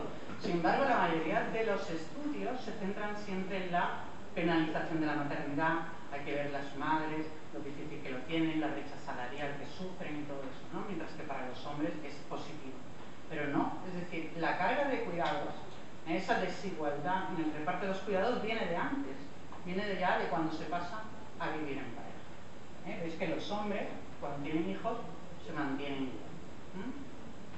Incluso van reduciendo, es decir, también va reduciendo su porcentaje de participación. Son menos los hombres que dedican, porque ellos piensan entonces que su responsabilidad más es el trabajo remunerado, ¿no?, el llevar los ingresos a casa. Veis que la desigualdad significa en España son 2 horas y 3 minutos de diferencia entre hombres y mujeres, para parejas sin cargas, sin menores ni mayores en la casa. ¿Vale? Aquí he puesto un poco el desglose de actividades. ¿Veis? No hay nada de cuidados a otras personas, e incluso he quitado cuidado a animales, para que no se interfiriera, ¿vale? Y entonces he puesto solo pues lo que es la cocina, el mantenimiento del hogar, comprar y servicio, las tareas cotidianas que hay que hacer, ¿no? Ahora, por ejemplo, que está tan de moda Masterchef y que parece que los hombres cocinan tanto en España. Sin embargo, veis que cuando viven solo le dedican 1 hora y 4 minutos, cuando viven en pareja bajan el tiempo. Sin embargo, las mujeres incrementan su tiempo, ¿vale? Entonces, incluso en esas tareas en las que los hombres progresivamente se están incorporando, sigue habiendo graves desigualdades de género, ¿no? O, por ejemplo, otro mito, que es las mujeres somos las compradoras, ¿no?, las consumistas. Lo único en lo que los hombres normalmente nos superan es en las compras y servicios, ¿no? Eso siempre también se ha intentado destacar desde los estudios hechos desde la economía feminista o desde la sociología. Es decir, realmente los hombres se dedican a tareas que son menos cotidianas, menos rutinarias y que se hacen fuera de la casa, que no les confina en el espacio privado. Vale. Aquí tenéis Andalucía. Andalucía hay un poquito más de diferencia que en España, hay más desigualdad, no llega a media hora, hay un poquito menos de media hora.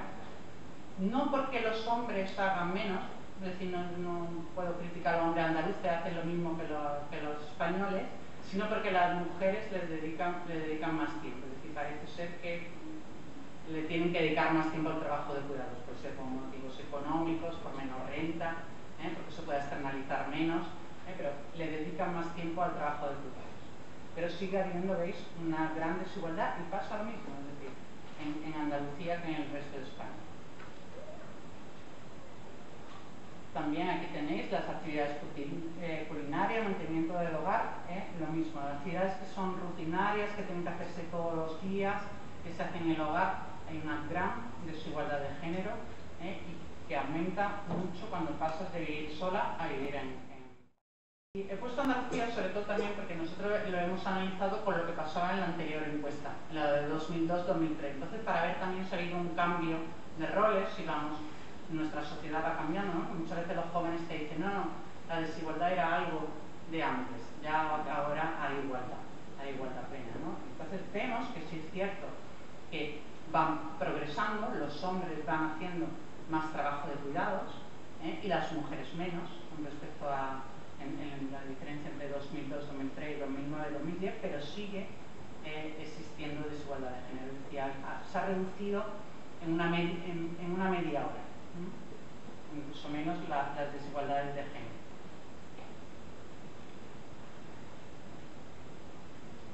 Este es el porcentaje de personas que lo realizaron en 2002, 2003. Veis que estamos hablando de actividades de cocina, 2 horas y 23 minutos que deben dedicar las mujeres cuando viven en pareja. Estos son los datos de la encuesta nuestra. La encuesta que hicimos solo en Andalucía, que no utilizamos un diario de actividades, como se utiliza en la encuesta del empleo del tiempo, sino que intentamos replicar un poco la metodología que utiliza María Ángeles Durán, que había utilizado para la Comunidad de Madrid. Entonces te da volúmenes de trabajo muy superiores, de trabajo de cuidado, porque te preguntan sobre un tiempo total en un día, ¿no? Entonces puedes estar, digamos que tienes en cuenta actividades que se hacen al mismo tiempo, pero entonces te da un tiempo mayor, ¿vale? Y bueno, aquí veis, por ejemplo, bueno, va cambiando también por la edad, van cambiando las generaciones, pues hemos dividido parejas menores de 65 años y parejas mayores. Veis que las mujeres no cambia mucho, es decir, el tiempo es el mismo. Son mujeres de generaciones más jóvenes que tienen ahora menos de 65 años, le dedican el mismo tiempo que le dedican las mayores de 65. Y incluso las menores de 65 años lo hacen en un porcentaje menor. Y los hombres, incluso cuando son más mayores, le pueden dedicar más tiempo, ya se han jubilado, y entonces sí incrementan. La jubilación les permite dedicar 6 minutos más al trabajo de cuidado, pero en menor porcentaje.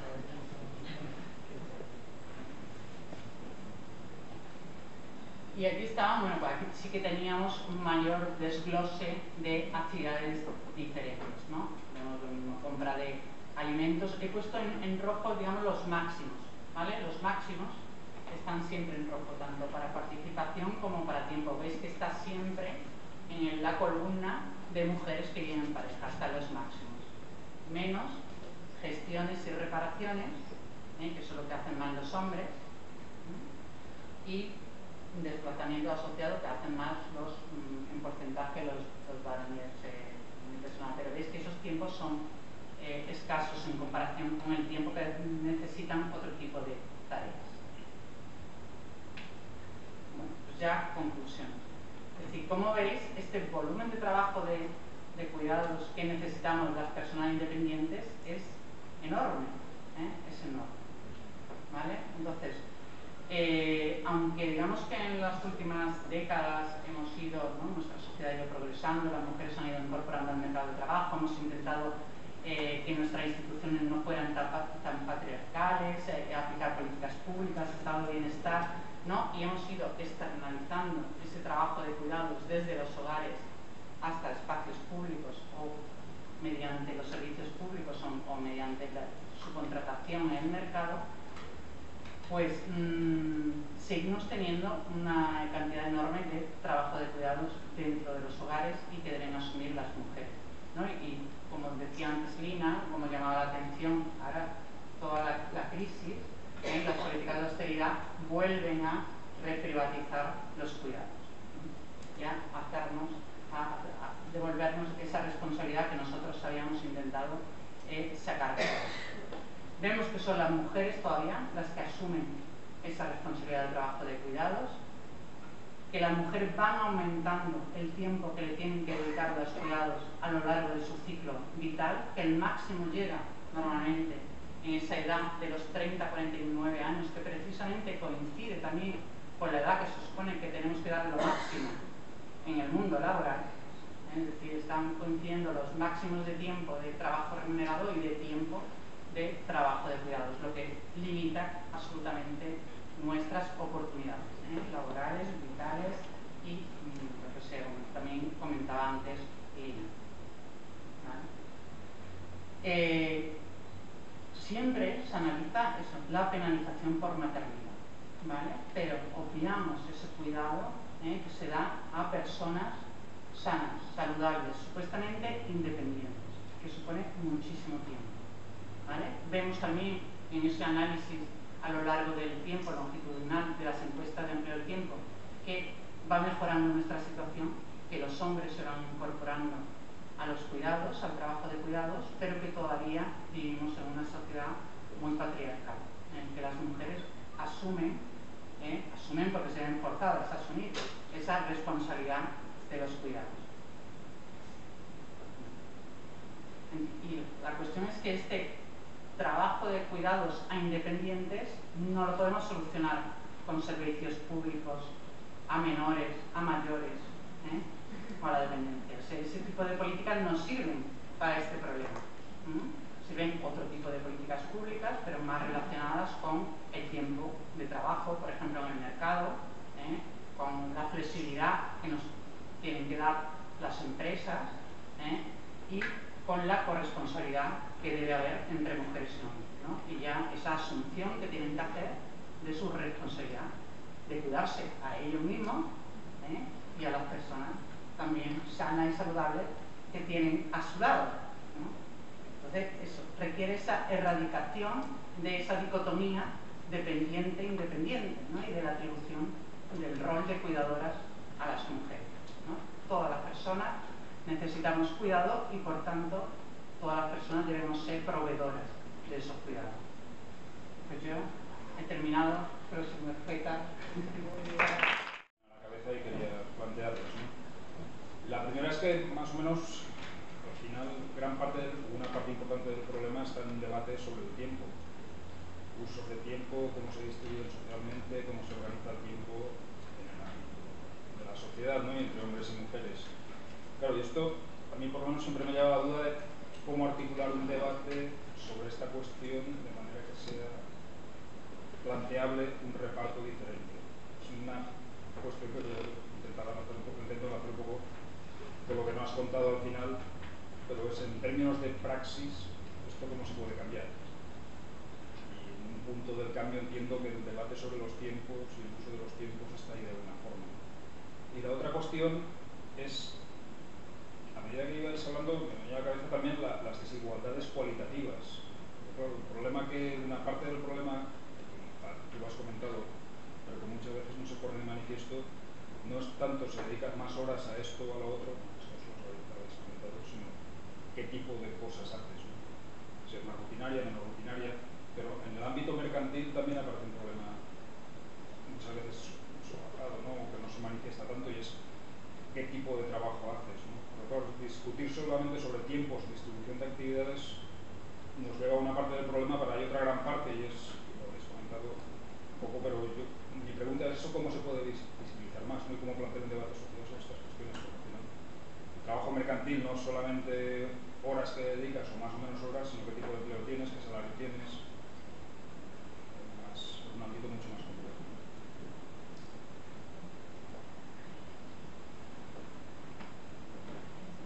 empezando ou fem na primeira?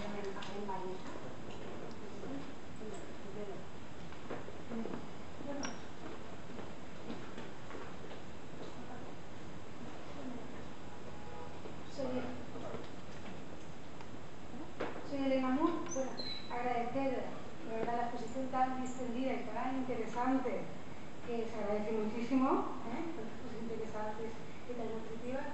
Y bueno, la verdad es que a mí lo que me interesa también, tantas cosas, pero sobre todo, cómo romper los imaginarios. Es muy potente un poco lo que hay detrás de cosas que damos por sentadas que son al revés. Entonces me interesa eso, cómo se puede hacer un poco de esas investigaciones, cómo se puede también contribuir a cambiar y aportar para que esto sirva para la reflexión del cambio, obviamente. Me interesa mucho esa posibilidad también de que estas cosas vayan más allá, ¿no? De que nos quedemos en la gente que lo estudiamos, que tal, sino que tiene, pienso, otro potencial también de utilización de pedagogía aplicable en muchas profesiones, carreras, disciplinas.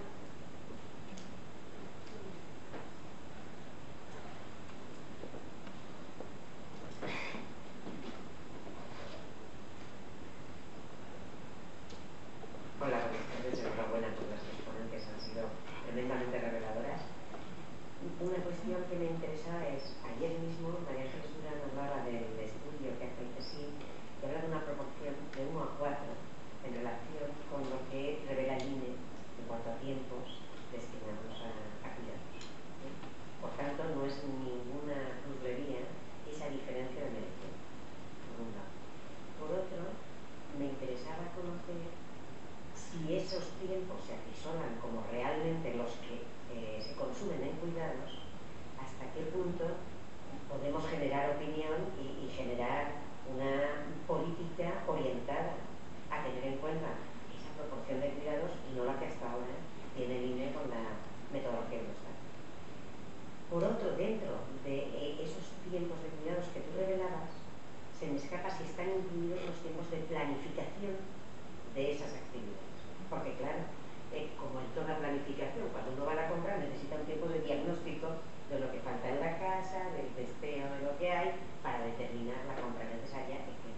Por lo tanto, ya intuyo que además en el 1 a 4 ya nos dejamos cosas contando con el componente emocional, que es muy difícil de medir, pero que a lo mejor se puede medir en sobrevaloración de si esto se hace mecánicamente o con afecto, cuánta valoración adicional tiene que tener. Claro, y todo eso en relación con lo que sí se me ocurre que debería ocurrir como mínimo. Como ejemplo, lo que pasaba en la sanidad valenciana, me imagino que en otras muchas, como no se ve lo que cuesta la sanidad, vamos a hacer una factura de esa sanidad. Entonces, cuando uno recibe una prestación sanitaria, pues le dan una factura, aunque no la pague, para visualizar. Se me ocurre como herramienta básica tener una herramienta para las mujeres que diga, yo hago esto, luego tantas horas, les hago una nominita.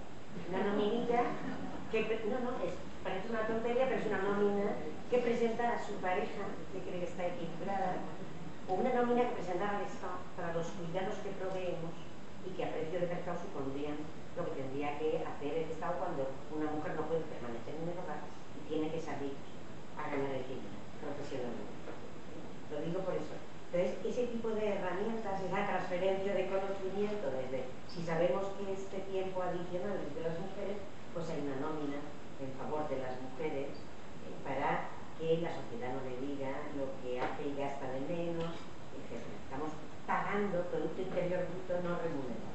Eso que le pasaba a la ama de llaves con su marido economista. Eso deja de ser visible y por tanto hay que volverlo a visibilizar. Y en este caso la cuestión es, las fórmulas de cuidados, aparte de visibilizar eso, que es el primer elemento, en efecto coincido con todos los demás, ¿qué fórmulas hay para que eso se reequilibre primero entre los géneros, pero también se reequilibre en los pesos que deben tener en ese diamante? Es decir, ¿cuánto podemos seguir proveyendo por medio de corresponsabilidad? ¿Cuánto otro? Porque el tiempo es limitado. Ninguno de los dos. Conforme crece la dependencia de gente mayor, que hemos visto que no solo la de gente mayor y niños pequeños, sino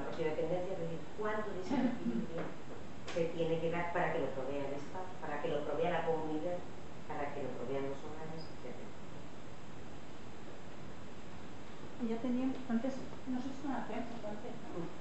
Igual responde que os apetece que empecemos a responder y después volvemos a coger otra ronda. Vale. ¿Sí? Vale. ¿Qué tal? Empiezo yo, no te dejo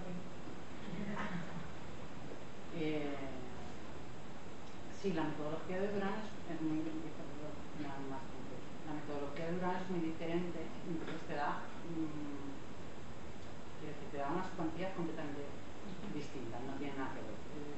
Normalmente cuando se utilizan las encuestas de empleo del tiempo, otro tipo de cuentas satélites, te sale que el trabajo de cuidados en una sociedad equivale al 40% del Producto Interior Bruto. Cuando utilizas metodología del tipo de María Ángeles Durán, te sale, como nos salía a nosotros en Andalucía, que era 140%. Es decir, creo que ya sobreestimamos mucho, ¿no? Porque, claro, no tienen en cuenta, ¿no? O sea, pueden hacer muchas tareas al mismo tiempo. Le dimos valor económico, ¿no? Sí, le dimos valor económico. Si lo quieres saber, la factura de una mujer andaluza, la nómina de una mujer andaluza, a la sociedad andaluza, serían 17.000 euros, casi 17.000 euros al año, ¿no? Yo creo que eran 16 o 22 años. Es que hicimos dos estimaciones. Sí, porque asignas salarios diferentes. O sea, tienes en cuenta la brecha salarial y está colgado, se puede hacer online. lo podéis descargar del Instituto Andaluz de la Mujer, ¿no? Y podéis ver lo que significa. Pero yo siempre creo que hay que destacar que esto es una demanda más social, ¿no? Que una demanda, una factura que dar en tu familia. Una demanda social. Nuestra demanda es que se tiene que tener en cuenta, ¿no? Y uniéndolo a lo que decíamos, cómo articular un debate. Yo no veo difícil articular un debate sobre uso del tiempo si se tiene voluntad. O sea, yo creo que lo que falta es la voluntad política y la voluntad también de los economistas de que tienen ya que incluir en los análisis económicos todo ese trabajo de cuidados especiales. Porque si no lo incluyen, pues no seguiremos con políticas económicas absolutamente equivocadas sin tenerlo en cuenta. Es decir, se tiene que tener en cuenta porque ese trabajo es superior al trabajo que hacemos en el mercado. Es decir, también veíamos en Andalucía que era pues casi un 70% de todo el trabajo que se hace en Andalucía es trabajo de cuidados, un trabajo para sostener a la sociedad que no está remunerada, que no pasa por el mercado, que está fuera del mercado y que no se tiene en cuenta. Entonces, realmente es una tarea más importante para la sociedad que el otro tipo de actividad. Completamente de acuerdo en la importancia de las desigualdades cualitativas, pero bueno, va habiendo estudios ya sobre la calidad de esos trabajos y qué tipo de trabajo se hace, ¿no? Por eso te mencionaba, las mujeres suelen hacer tareas más rutinarias, diarias, los hombres más tareas más entretenidas, más voluntarias en el sentido de que pueden hacerse de vez en cuando, cuidado de hijos, pero también más de, a lo mejor de tareas, no de cuidarlos físicamente, ¿no? Un trabajo menos aburrido, ¿no? Y menos alienante el que suelen asumir, ¿no? Es decir, esa división sexual de trabajo sigue ahí en ese reparto de tareas que se están haciendo ahora en el ¿no? Sí. Bueno, totalmente de acuerdo con lo que ha dicho Paula. A ver, yo creo que hay las tres herederas que habla Gaia Nelson, ¿no? Que habla reconocimiento, reparto y reducción, ¿no? Respecto al trabajo de cuidado. Las dos primeras son clarísimas. La tercera, ella se refiere más a los países en desarrollo donde las horas de trabajo no remunerados son altísimas, sobre todo por ejemplo para las niñas que tienen que pasar 5 horas yendo a recoger agua, etcétera, etcétera, en nuestras sociedades. Entonces, no sé hasta qué punto tendríamos que hablar de reducción, pero sobre todo, en cualquier caso, sí del reparto, ¿no? Y para poder repartirlo, pues obviamente hay que reconocerlo lo primero, ¿no? Y no solamente reconocerlo de una manera auxiliar, ¿no? Sino, digamos, integrarlo, ¿no? El trabajo de decir, bueno, qué porcentaje corresponde al PIB, sabemos que es una manera burda de hacerlo, porque realmente está claro que es difícil darle un valor de mercado a algo que no está en el mercado, por tanto no está sujeto a esas lógicas, ¿no? Pero sí que es muy importante para visualizarlo y sobre todo por lo que insistir en lo que yo decía anteriormente, porque además esas actividades pueden pasar de una esfera a otra o digamos dentro de las distintas esferas y dependiendo de dónde se estén dando serán consideradas económicas o no serán consideradas económicas. Yo creo que ya es hora de que migremos a nuevos indicadores, de que a la hora de hacer políticas laborales tengamos en cuenta la fotografía entera y no solamente una parte de la fotografía, porque ahora sin duda lo que tiene la mujer es un time tax, ¿no? O sea, es un impuesto del tiempo, es lo que tenemos, y sobre todo también desde hasta qué punto podemos seguir haciéndolo, ¿no? Hay estudios que hablan de la social depletion, o sea, del agotamiento social que tienen las mujeres en sus múltiples roles, ¿no? Como decía Paula, porque son las que el tiempo de las mujeres es el encaje digamos, del ajuste macroeconómico, sobre todo en momentos de crisis, ¿no?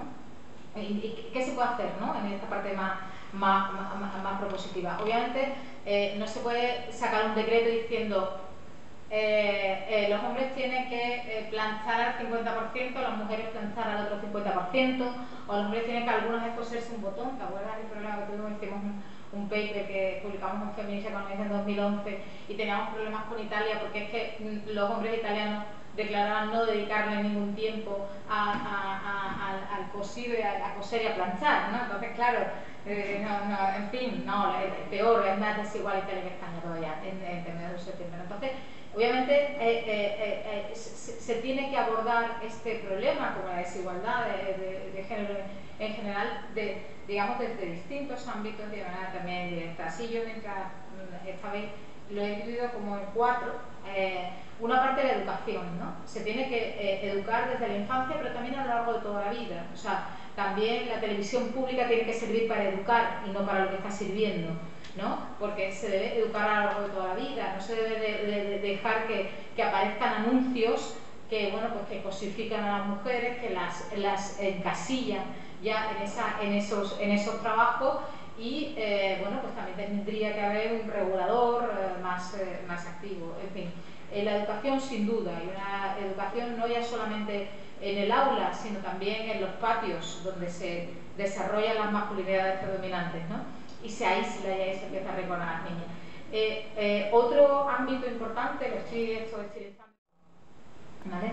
Porque ahí se produce una interacción constante entre el trabajo de doméstico y de cuidados no remunerados en la familia y la disponibilidad que tienen los distintos, cómo nos insertamos en los mercados, nos insertamos de manera muy distinta mujeres y hombres, pero además al insertarnos de manera distinta, pues ocupamos espacios distintos en estos mercados. Sabemos que hay segregación ocupacional, hay segregación vertical, tenemos una vinculación más precaria, peor, menos remuneración, por tanto menos posibilidades de hacer carrera profesional, y eso se nos vuelve como un boomerang en la familia a la hora de negociar tiempos y trabajos, ¿vale? Es que tu trabajo no es tan importante como el mío, fíjate mi nómina, fíjate la tuya, es que tú no tienes posibilidad de hacer una carrera profesional mientras que yo sí la tengo, ¿no? Entonces eso se vuelve, pero claro, al asumir las mujeres también más trabajo doméstico de cuidado no remunerado que los hombres en el ámbito del hogar, nos presentamos efectivamente al mercado, bueno, pues con menos, ¿no? Entonces hay que ir rompiendo ese círculo vicioso por los dos lados. Entonces, ¿qué podemos hacer en la parte del mercado de trabajo? Sin duda un mercado de trabajo más decente que el que tenemos, para hombres, para mujeres, porque no solo permitirá a las mujeres conciliar mejor, sino también a los hombres conciliar mejor, ¿no? O sea, el poder corresponsabilizarse mejor.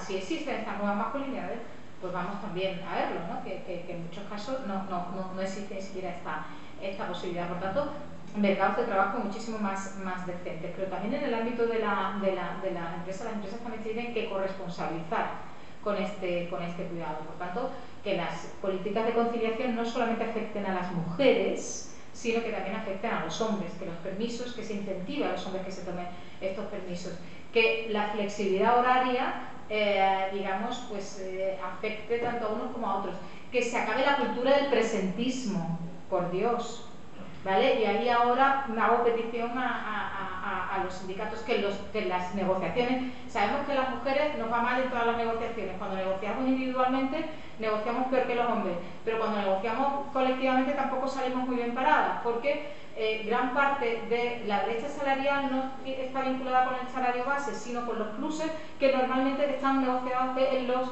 en los convenios colectivos, porque tienen que ver más con la antigüedad, más con el presentismo y menos realmente con, digamos, el trabajar por tareas o con otras, o que se valore, digamos, más o se retribuya más en tiempo disponible que en dinero, ¿no? Que es lo que siempre normalmente se busca, ¿no? Y por tanto hay que cambiar esa cultura en el ámbito de la empresa. Luego, obviamente, las políticas públicas, que obviamente también cuentan las políticas laborales, también cuentan las políticas de educación, pero digamos, políticas, resumiendo, muchísimo más vinculadas al cuidado, como son los servicios públicos. Servicios públicos frente a prestaciones.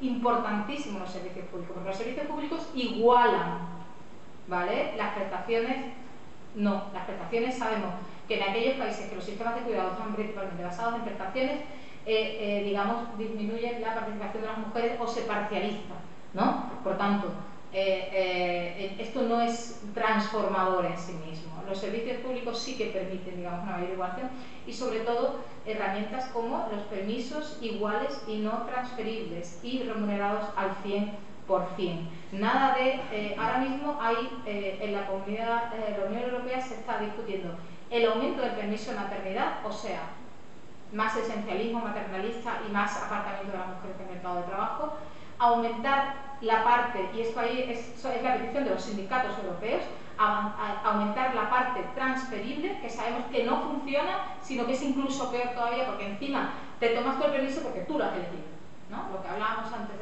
de las distintas, y solamente vinculada con el permiso de paternidad, pues similar a lo que hay en la ley española, que bueno, ya sabéis que se quedan 2 semanas, pero que en teoría íbamos a llegar hasta 4. Por tanto, sabemos que los países ahora mismo más igualitarios son aquellos en los que el reparto es menos transferible. El más cercano ahora mismo es Islandia, donde solamente, creo que son, ahora mismo hay 5 meses y 5 meses y 2 meses que son transferibles, ¿no? Y por tanto, eso no solamente hace que se desarrolle un vínculo y un apego y una cultura del cuidado entre los hombres que, como bien ha explicado Paula, es ausente hasta de sí mismo, sino que además la mochila digamos que nos pone que nos etiqueta en el mercado de trabajo como menos disponibles, como más preocupadas de la familia, como con menos movilidad, como con menos ganas de hacer una carrera profesional, etcétera, etcétera, esto que llamamos discriminación estadística, la lleven también los hombres y no la lleven exclusivamente las mujeres, ¿no? Por tanto, es una herramienta que no puede ir sola, pero que tiene mucha capacidad de transformación, sobre todo si va unidas a otras cosas. Y luego, por supuesto, políticas fiscales y políticas macroeconómicas. Políticas fiscales como una fiscalidad individual. La posibilidad de la fiscalidad conjunta penaliza la actividad del segundo perceptor, ¿vale? Y bueno, pues deberíamos de avanzar y muchas más cosas. Por ejemplo, ahora mismo prácticamente mujeres y hombres contribuimos con nuestro IRPF igual cuando nosotros tenemos ingresos mucho más pequeños, porque las desgravaciones favorecen, bueno, pues aquellas personas que están mejor integradas en los mercados, digamos, laboral sobre todo y también de propiedad, ¿no? Inmobiliaria, ¿no? Que te puedes desgravar por la casa, por planes de pensiones, etcétera, etcétera, cosas que favorecen a aquellas personas de más renta, obvio, a los varones. Pero en cualquier caso, y creo que ella final, todo esto no lo podemos hacer con la política económica que estamos haciendo. Es imposible. No caben, no caben estas políticas dentro de una política económica pro-pobre que, digamos, polariza, digamos, el reparto, digamos, las rentas, ¿no? Cada vez más se están concentrando, digamos, los ingresos en menos y la riqueza en menos manos y estamos dejando a que haya más gente. Es que no entra, es que no podemos hablar de todo lo demás cuando eso está así, ¿no? Políticas que no están buscando el pleno empleo y políticas que están fomentando sistemáticamente la desigualdad, y en este contexto de austeridad vamos más a ello. Por tanto, hay que cambiar también la política macroeconómica, que tiene grandísimos sesgos de género, como el deflacionista, como el crediticio, como el del hombre ganador de pan, en fin, varios que no me voy a poner porque no da tiempo, pero que se supone que la política macroeconómica digamos, está libre de cualquier sesgo de género, que es una cosa técnica y no en absoluto, y por tanto hay que cambiarla para que se puedan, digamos, hacer todas estas transformaciones, que insisto, no es una transformación, una varita mágica, ¡chan!, no, sino que hay que ir digamos, atacando al bicho por muchas partes, ¿no? Y para que, digamos, pues para romper que ese círculo vicioso se convierta en un círculo virtuoso.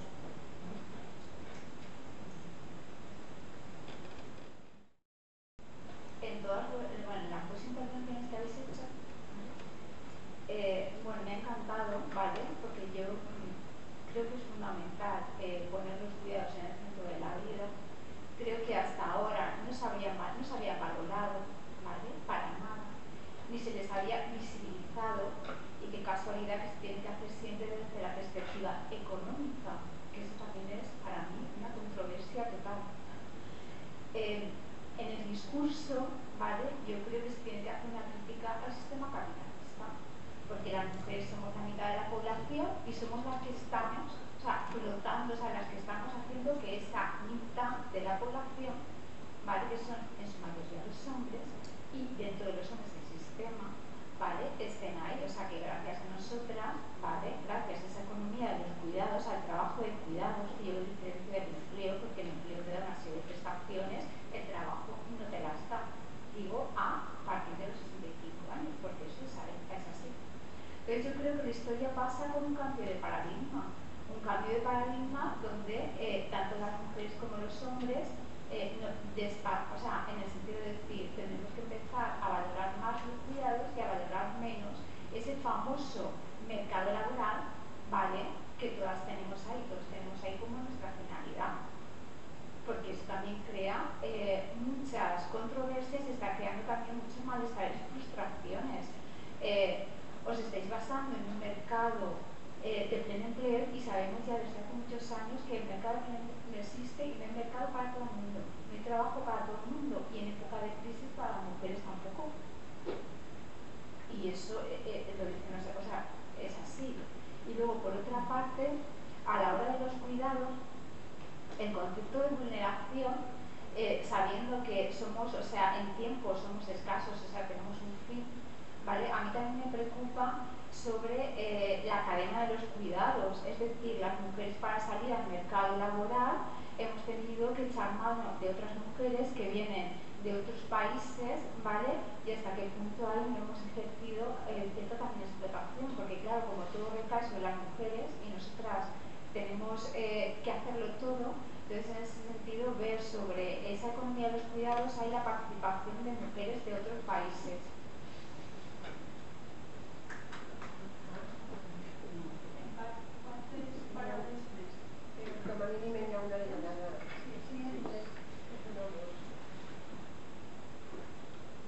Bueno, mi nombre es María Bastida, soy de Perú. Felicitar a Nina y a las dos expositoras por su excelente presentación. Creo que ha sido un marco de referencia muy interesante que nos encamina a una visión distinta de cómo pensar, como decía el anterior comentarista, en un nuevo paradigma para el mundo. Y digo para el mundo porque no solamente es un problema de España, creo que es un problema de las mujeres en el mundo. Y como se decía, hay que empezar a cuestionar el término que es trabajo. Y si entendemos el trabajo como sinónimo de empleo, pues tenemos lo que tenemos. Pero además me gustaría que profundizaran, por ejemplo, cómo se interrelaciona, por ejemplo, pobreza, empleo, trabajo y todo el sistema de los cuidados, entre comillas, el sistema de la protección social. Quiero incorporar algunos elementos rápidamente de lo que pasa más allá de Europa, que se está debatiendo en una crisis. Sabemos que Europa, yo venía siempre y veo a España en una situación bastante crítica. No hay empleo, ya se ha dicho de que el empleo es precario, vulnerable. Esa situación se vive en América Latina, con una situación más difícil todavía, porque no es que el empleo para las mujeres en América Latina signifique prestaciones sociales, porque las mujeres se autogeneran su empleo. Hablamos de la famosa economía informal, o de pronto acá más conocida como economía sumergida. Entonces, esas mujeres no están pensando ni siquiera en su futuro, sino en su sobrevivencia del momento. Cómo se combina la pobreza con los cuidados en condiciones más precarias. Digo yo, y con eso no quiero polarizar, sino más bien reflexionar y decir qué podemos ir haciendo. Es distinto, como Lina lo decía en algún momento, Es distinto lavar la ropa con una lavadora que pones y sacas al instante.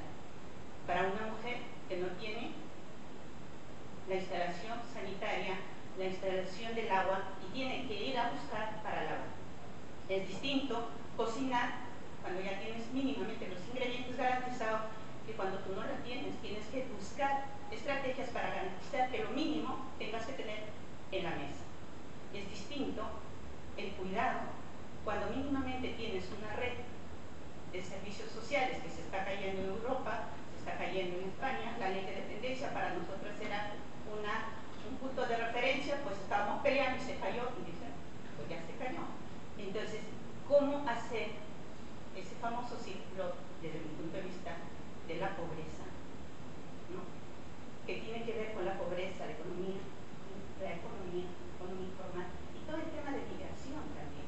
Creo que es un elemento que Lina lo analiza muy bien en el libro, pero que es un elemento sustancial, porque ya estamos hablando de aquellas mujeres que migran. Si a nosotros se nos parte el alma de dejar a los niños y las niñas incluso en la guardería, que están asegurados, imaginen qué significa para las mujeres cruzar el charco y tener que cuidar a otros niños o niñas o a otros padres o madres dejando a los suyos. Estoy hablando del famoso trabajo doméstico, no remunerado. O sea, si ya para nosotros nos cuesta eso, pues imagínense para aquellas mujeres que tienen que, vía telefónica, con la precariedad que tienen, que dirigir sus familias.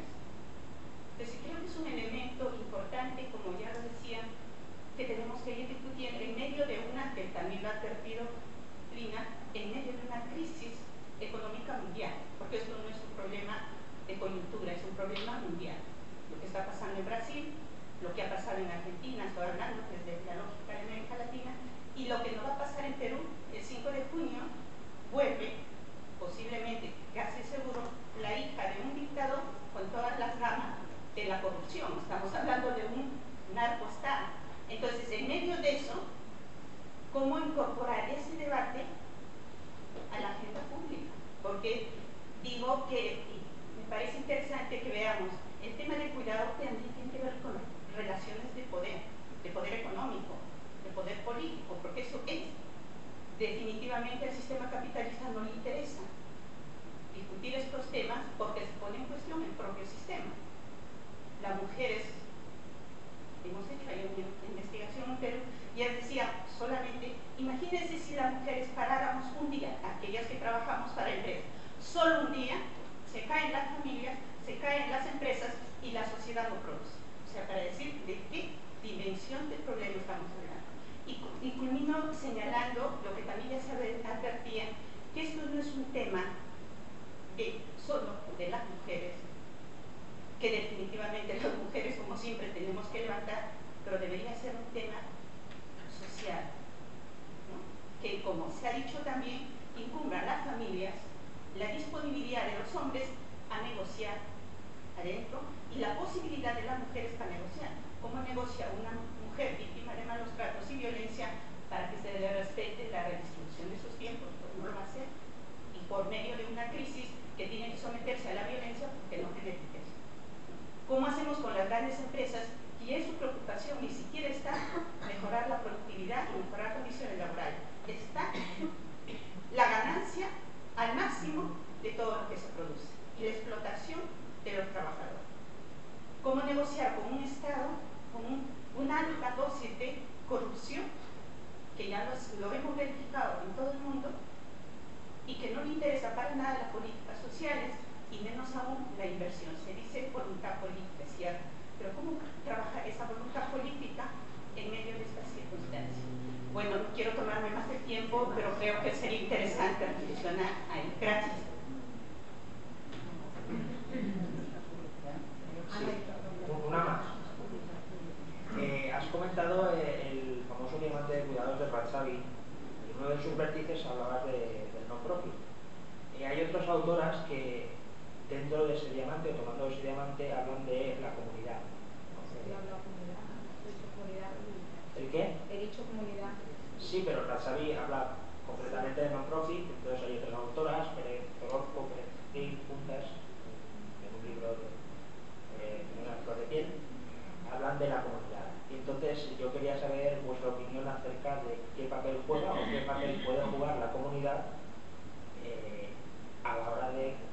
estos cuidados y bueno, no sé si estas dos autoras que he citado tenían en cuenta sobre todo la dimensión territorial, porque se fijan sobre todo en América Latina y posiblemente ellas tengan una mirada menos eurocentrista y miren más desde los feminismos del sur. Era para saber vuestra opinión y de paso, bueno, no sé si esto tiene que ver algo con la tribu que comentaba el otro día a Gabriel, el tema de la comunidad. Gracias. Vale, yo creo que precisamente la centralidad de los cuidados, el visibilizar los cuidados, su importancia, su magnitud, lo que hace es mostrar las incongruencias del sistema capitalista, ¿no? Es decir, precisamente evidencia que las personas no vivimos para la producción en el mercado y para consumir, ¿no? Que para el sistema capitalista somos productores en el mercado y consumidores, sino que hay una dimensión que es la más importante en nuestra vida que queda invisibilizada por el sistema capitalista, que queda invisibilizado y por tanto no remunerado, no valorado y pues pone a la gente que lo tiene que proveer en posiciones de vulnerabilidad, ¿no? y de no valoración, de que no valen nada. Pero hay que tener cuidado en ese cambio de paradigma, hay que hacerlo, pero hay que tener cuidado porque el feudalismo tampoco le daba a las mujeres ningún valor ni era un sistema bueno para nosotros. No conozco por ahora ningún sistema que no haya sido patriarcal. Entonces hay que tener mucho cuidado en no culpabilizar de todo al sistema capitalista. Es decir, ahí está el patriarcado, por otro lado, que ha existido siempre, que es previo a ese sistema capitalista que hemos creado y que habrá que ver en ese nuevo paradigma que queremos crear cómo anulamos ese patriarcado. El capitalismo no tiene culpa de todo, de toda esa no valoración de las mujeres y de su trabajo. El papel de la comunidad es muy importante, pero a mí me da miedo que sea utilizado como un medio para no exigirle al Estado que haga su papel, ¿vale? Ese es el único inconveniente y el miedo que a mí me da la defensa del procomún, de todo el trabajo de los cuidados hecho por parte de la comunidad, que se da en las economías del sur, pero que también, por ejemplo, ahora en Barcelona se está defendiendo y están planteando muchas alternativas que a mí me parecen muy válidas, que me encanta que sea la comunidad y la sociedad, que además es algo que siempre hemos hecho, es decir, que siempre hemos recurrido a amigos, a vecinos, no hemos dejado de hacerlo. Entonces la comunidad siempre ha sido importante y debe seguir siendo importante, pero cuidado que no sea un medio que utilice precisamente el sistema capitalista o esta, digamos, política austeritaria de reducción del Estado para traspasar su responsabilidad a la sociedad. Sí, la Big Society, que llama Cameron, lo llama Big Society, y por enganchar con esto último, ¿no? Y el traspaso que aquí estamos viendo hacia las familias, digamos en modelos menos familiaristas, como puede ser el británico, se está trasladando, digamos, a la sociedad, ¿no? Y además y yo estoy de acuerdo totalmente con Paula, o sea, la comunidad que siempre ha existido debe seguir existiendo y se debe reforzar, ¿no? Pero hay que tener mucho cuidado digamos, con esta utilización, ¿no? Igual que el propio feminismo se utiliza, ¿no? Se ha apropiado en parte desde las élites en muchas cuestiones para su beneficio, pues esto también se está apropiando, ¿no? El caso británico yo creo que es el más paradigmático, pero no solo, ¿no? Cuando nos habla, no, hay que emprender uno mismo, la empresarialidad, cosas que están calando muchísimo, esta idea de no debemos depender del Estado, el Estado no, nosotros tenemos que ser emprendedores de nosotros, ahora vamos a crear escuelas de pacientes porque tú te tienes que aprender a cuidar a ti mismo, que está muy bien, aprenderse a cuidar a sí mismo, pero siempre y cuando, bueno, pues esto no sea en realidad, bueno, pues un bonito envoltorio de esta reducción de lo público que, insisto, que bien organizado y bien hecho a través de servicios públicos igualan y permite, digamos, un acceso más igualitario. Al menos esto es lo que sabemos, ¿no? Y yo, de la comunidad, yo que tengo también, incluso, bueno, pues yo creo que hago una crianza comunitaria, ¿no? Pues mi hija a veces está con amigos, porque así nos vamos, o a veces tengo yo la hija de otro, o sea, que eso se hace, ¿no?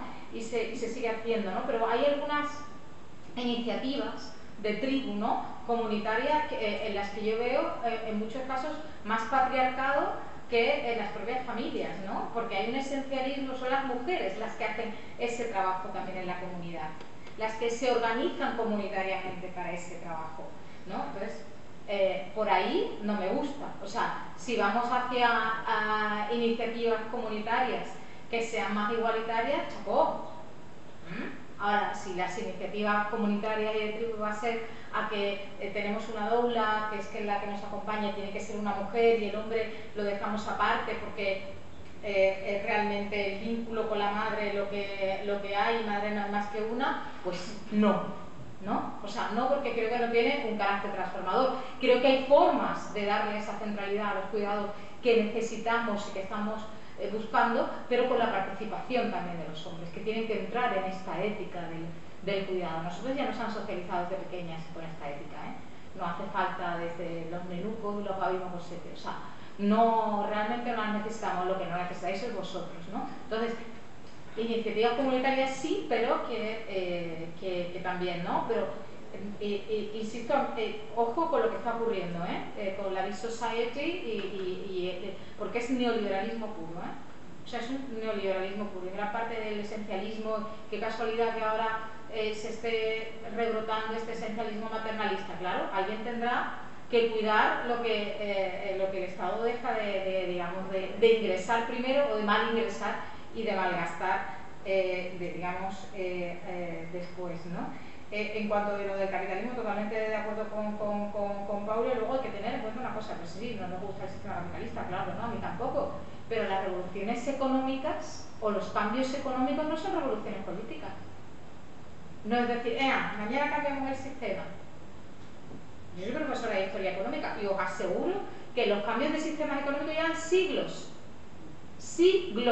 o sea, son procesos y que de los que se te escapan muchas cosas, ¿no? O sea, no es una revolución francesa, no podemos decir, mañana cambiamos el sistema, no, es una cosa muy lenta y tiene mucho que ver también con las mentalidades, y tiene mucho que ver con el alma, con eso. Entonces, ahora la última revolución que hemos tenido es una revolución conservadora, que no se nos olvide, que hablamos de revolución neoliberal, o sea, el neoliberalismo es revolucionario en tanto en cuanto ha cambiado no solamente las instituciones, está cambiando la forma de ser de las personas, la forma de vivir, la forma de situarse en el mundo.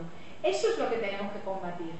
Eso porque yo muchas veces lo digo, sí, el feminismo es una teoría, el feminismo es un movimiento social, transformación social, pero también es una forma de vida, ¿no? Como también lo es el ecologismo.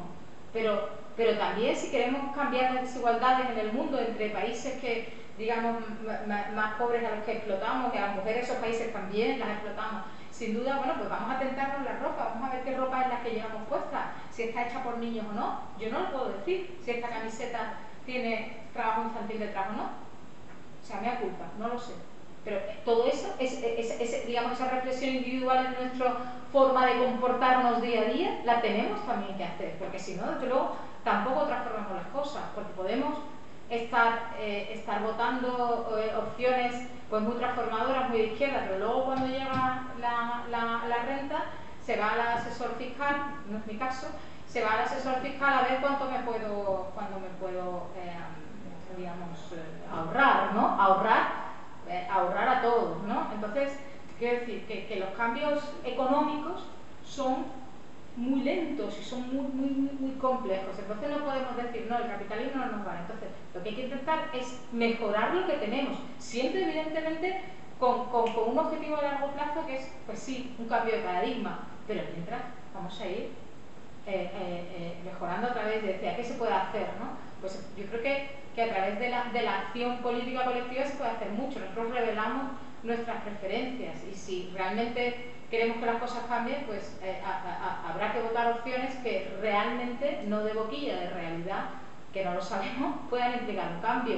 Y habrá que unirse con otros países, porque ahora mismo en esta sociedad globalizada un país solo no puede llevar a cabo prácticamente ningún tipo de transformación de ese tipo. Así que tenemos que ir hacia movimientos más universales.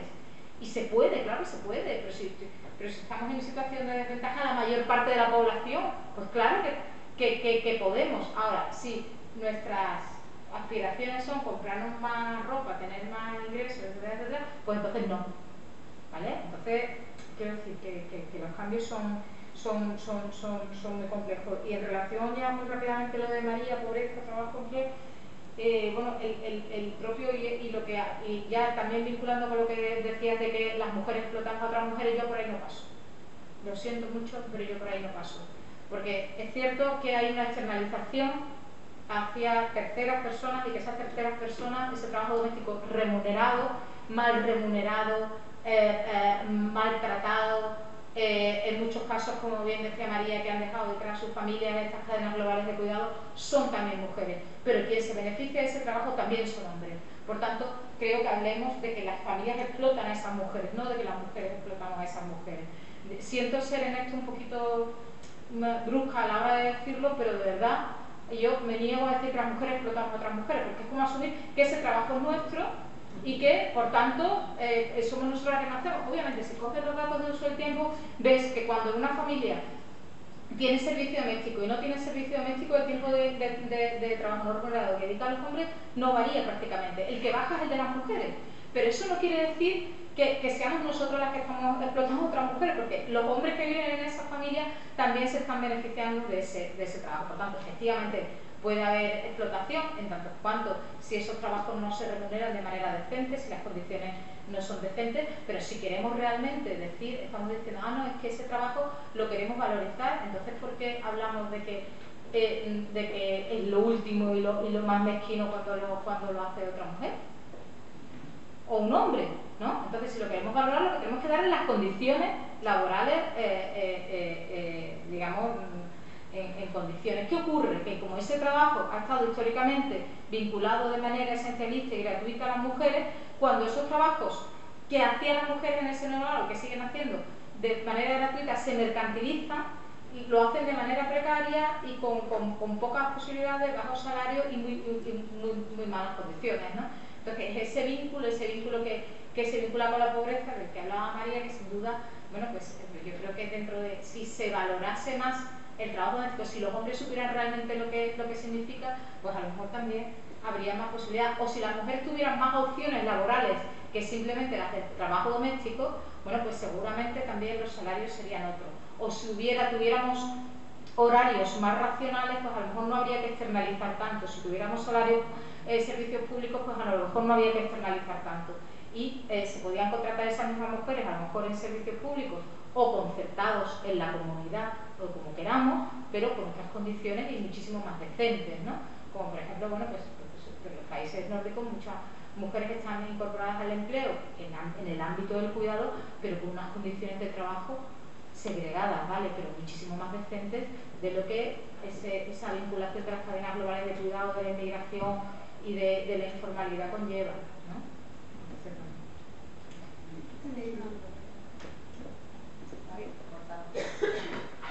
Yo me parece que tenemos que poner punto final porque de todas formas estamos abordando un tema, la dimensión del problema está, que trasciende por supuesto la economía, critica la cultura patriarcal que se apropia del trabajo de las mujeres y tratándolo de tarea menor, pero como no tendría fin, pues me parece que tenemos que dar las gracias a Paula